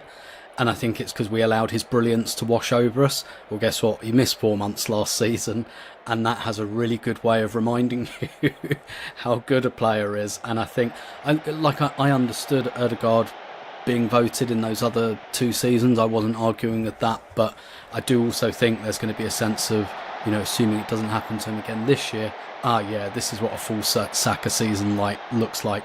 It hasn't washed over me this time because look at what it's done for us in the league. So again, I've been boring and simple in a lot of my predictions. Not all of them. We'll come on to one later that no one will agree with. Tim, do you remember the game when Saka came back from injury and he scored that stooped header at the fast post? Fulham, yeah. Fulham, I wasn't sure it's Fulham or Palace. Of course. Do you remember the noise in the stadium? Yeah. Do you remember the noise? Yeah. It was extraordinary noise. And I think a lot of people came to that realisation how special he was that night, when he could barely move, and how much we'd missed him. And that sort of sunk into everyone's brain. So yeah, I agree with you 100%. I think there are a lot of players who could have been in this discussion, by the way. It's not just obviously Saka. Declan Rice, sure. I just think the guy who gets on the end of things is always going to be the one who has the best chance to be regarded as our player of the season. But what I think is really interesting, if you look at the players you might have picked as player of the season this past season, Timber, Gabriel, Raya, we don't want that again. We don't want William Saliba being a player of the season candidate. Not because he or Timber or Gabriel or Raya aren't eligible for it, but because if you're having a great season, the players that score goals or get assists are the ones who are getting the accolades. And that's what we want, and I think that's what will happen. Yeah. The other name I'd throw in there, Elliot, Havertz. I think Havertz has been... I don't understand a lot of the discussion around Havertz. To be honest, I think he's been great, but I'd throw We're going his to have a name big in there. dispute on that coming very soon because I have a different perspective on that.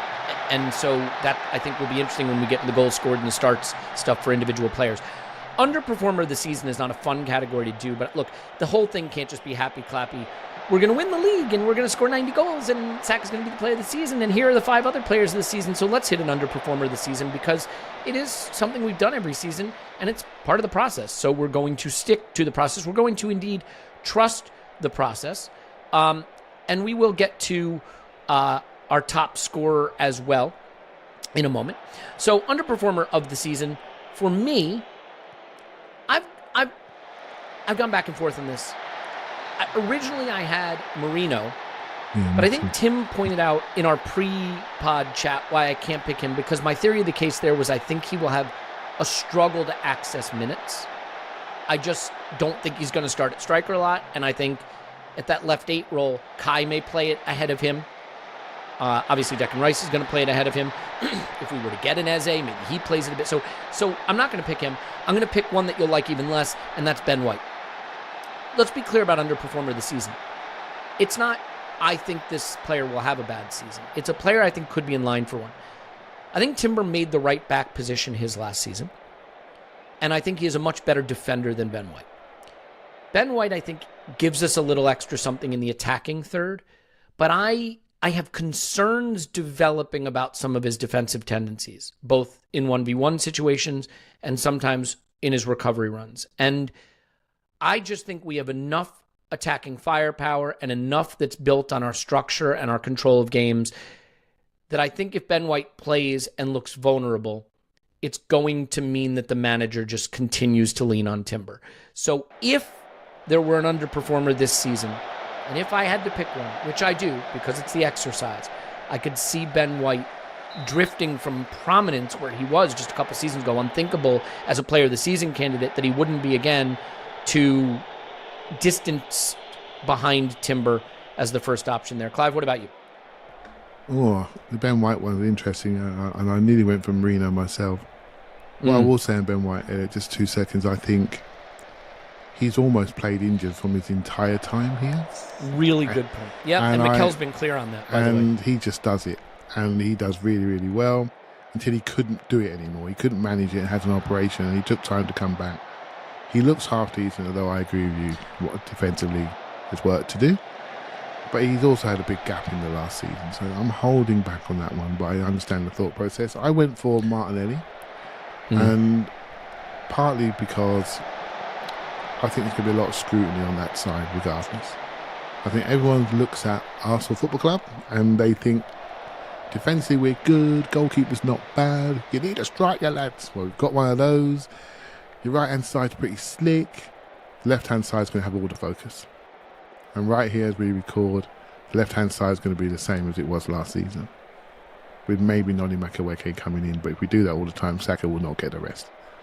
And so I think the eyes are going to be on Martinelli, primarily. He's a 23-year-old young man on second contract, decent wages. And much like when Theo Walcott got his big pay rise, we lost a bit of patience with him. Because he was on the 140 and we expect a little bit more. So I think the eyes are going to be on that position, and I think the things that concern me is just decision making and how he can develop his own game. And what he did in that third or second goal against Bilbao is what I want to see more of. And I looked at all his highlights last season, and all the best ones when he was running into space, not carrying the ball into space. And so he just needs to do that. But if he doesn't, I fear. There was a moment in this game, the last game, and it just epitomised everything. We break into a transition. He's got one man in front of him. He drifts to his left foot and just kicks it past the near post. No shot on target, no save, no good statistic, nothing, apart from 4 players behind him of your own team with their hands on their heads. And that really stuck with me. Your intention is one thing, but poor execution with not the most bravest intention is a problem. I'd much rather him chop inside his right foot and have the shot blocked because your intention is more solid for me.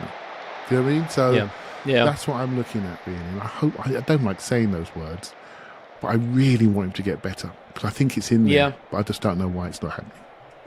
Yeah, I think that is a choice that a lot of people will be nodding along to. I have to confess, you guys filled out your spreadsheet before I did, and I didn't want to make underperformer of the season just to beat up on the same guy in all three. You guys both picked players that were pretty high on my list to pick. As I mentioned, the Marino one. Another one that was in the group for me as a maybe tickling the back of my mind is David Raya. How will he respond to some additional competition this season? Maybe had an uneven summer. The reason I'm not gone for him is simple. I don't want to even speak it into existence, because if David Raya is our underperformer of the season, I don't think we can achieve our goals. So, I don't even want to speak it into existence. So I confess I've gone for one that probably wasn't the highest on my list, but either through fear of voicing an opinion or through not wanting to echo your own sentiments. Good conversation. Yeah. I mean, it's right where are the pressure points, where are the stress points? If it doesn't work out, where might it not work out? Tim, you've gone for Leo Trossard. I said to you before the pod, one of the reasons I didn't pick him is just I'm not convinced he'll be at Arsenal. Mm-hmm. But not being at Arsenal would make him a clear Arsenal underperformer. So do you have another argument for it? Yeah, I could.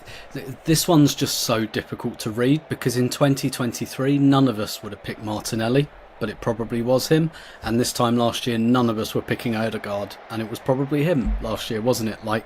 There's just so many things that go into this because all our players are pretty good, I think. Yeah. So there's so much that goes into it, quite a lot of it fitness, players lose form for all sorts of reasons. I just went for Trossard because, and I say this as someone who is higher on him last season than most people, thought he had a really, really good season last year, and that kind of got lost in the weeds a little bit.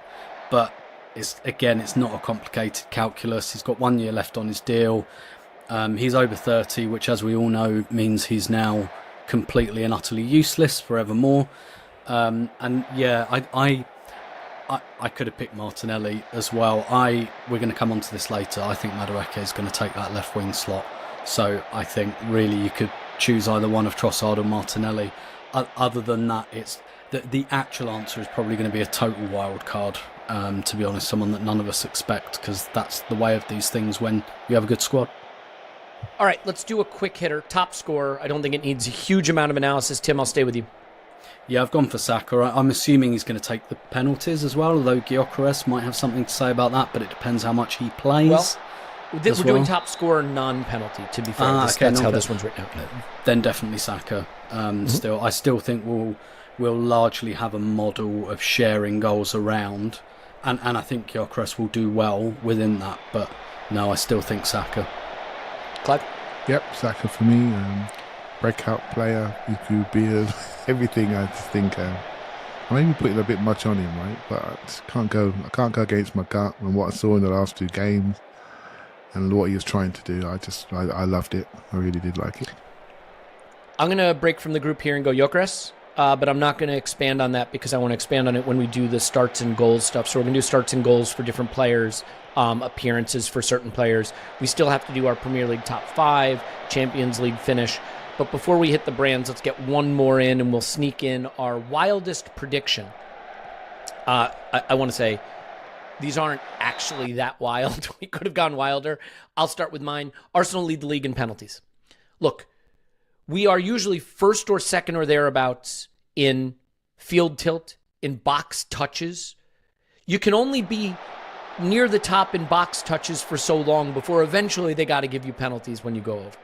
Right? I think a fit Saka means more penalty opportunities. I think a hard-running center forward who drives towards the box and is very physical and invites physical challenges means more penalties. I think if Nani Madueke is more direct, right, more penalties. I just think in general, and I realize there are people who are going to be screaming, if you think the PGMOL is going to give us you know what? Here's the thing I'm least excited to do. Talk about refs again. So maybe, just maybe, we won't have to. And when you hear Tim's prediction, between the two of us, you're going to absolutely, your heads are going to burst, and you're not going to be able to ever listen to another podcast because you have a burst open head. But I'll say Arsenal lead the league in penalties. That's my wildest prediction. Tim, yours is aligned to that. And if the two of us are right, we're walking the league. What is your prediction? Mine's going to be out of the window at 5 p.m. on Sunday. I'm saying Arsenal no red cards in the Premier League because I think we'll be in slightly better shape. I do think that Arteta and his staff are reflective, and they will look at the red cards from last season, and they will say, what can we control within these? And don't get me wrong, they weren't all like Lewis Skelly against West Ham. That's absolute red card. Like, let's not get caught as much. Let's not be in game states where it's like this. Let's have a few more like 2-3-0s where we're doing rondos in our own half, and the crowd are on their phones. So I'm going to say no red cards just for the sake of it. If you want a slightly wilder Premier League prediction, I think there's going to be another legal issue somewhere. Either Nottingham Forest will legally challenge the Premier League over something, maybe a decision or something, or I think all this PSR stuff, and I'm not going to mention any names because that would get me in trouble. I smell crime, Elliot. I smell dodgy stuff. I think there's going to be another Manchester City style financial, I don't want to call it scandal, but a case that's going to come up. I think we're just in that era where there's stuff happening. Look, there's a reason we're all football fans, and it's for the litigation, right? Yes. That's why we're all litigation, here. Litigation, that's the word. There will be litigation of some flavour in the Premier League this year. I loved that movie, by the way. Really good. There will be litigation. You remember that one? What was his name was in it? What was his name? Who was the star of that movie?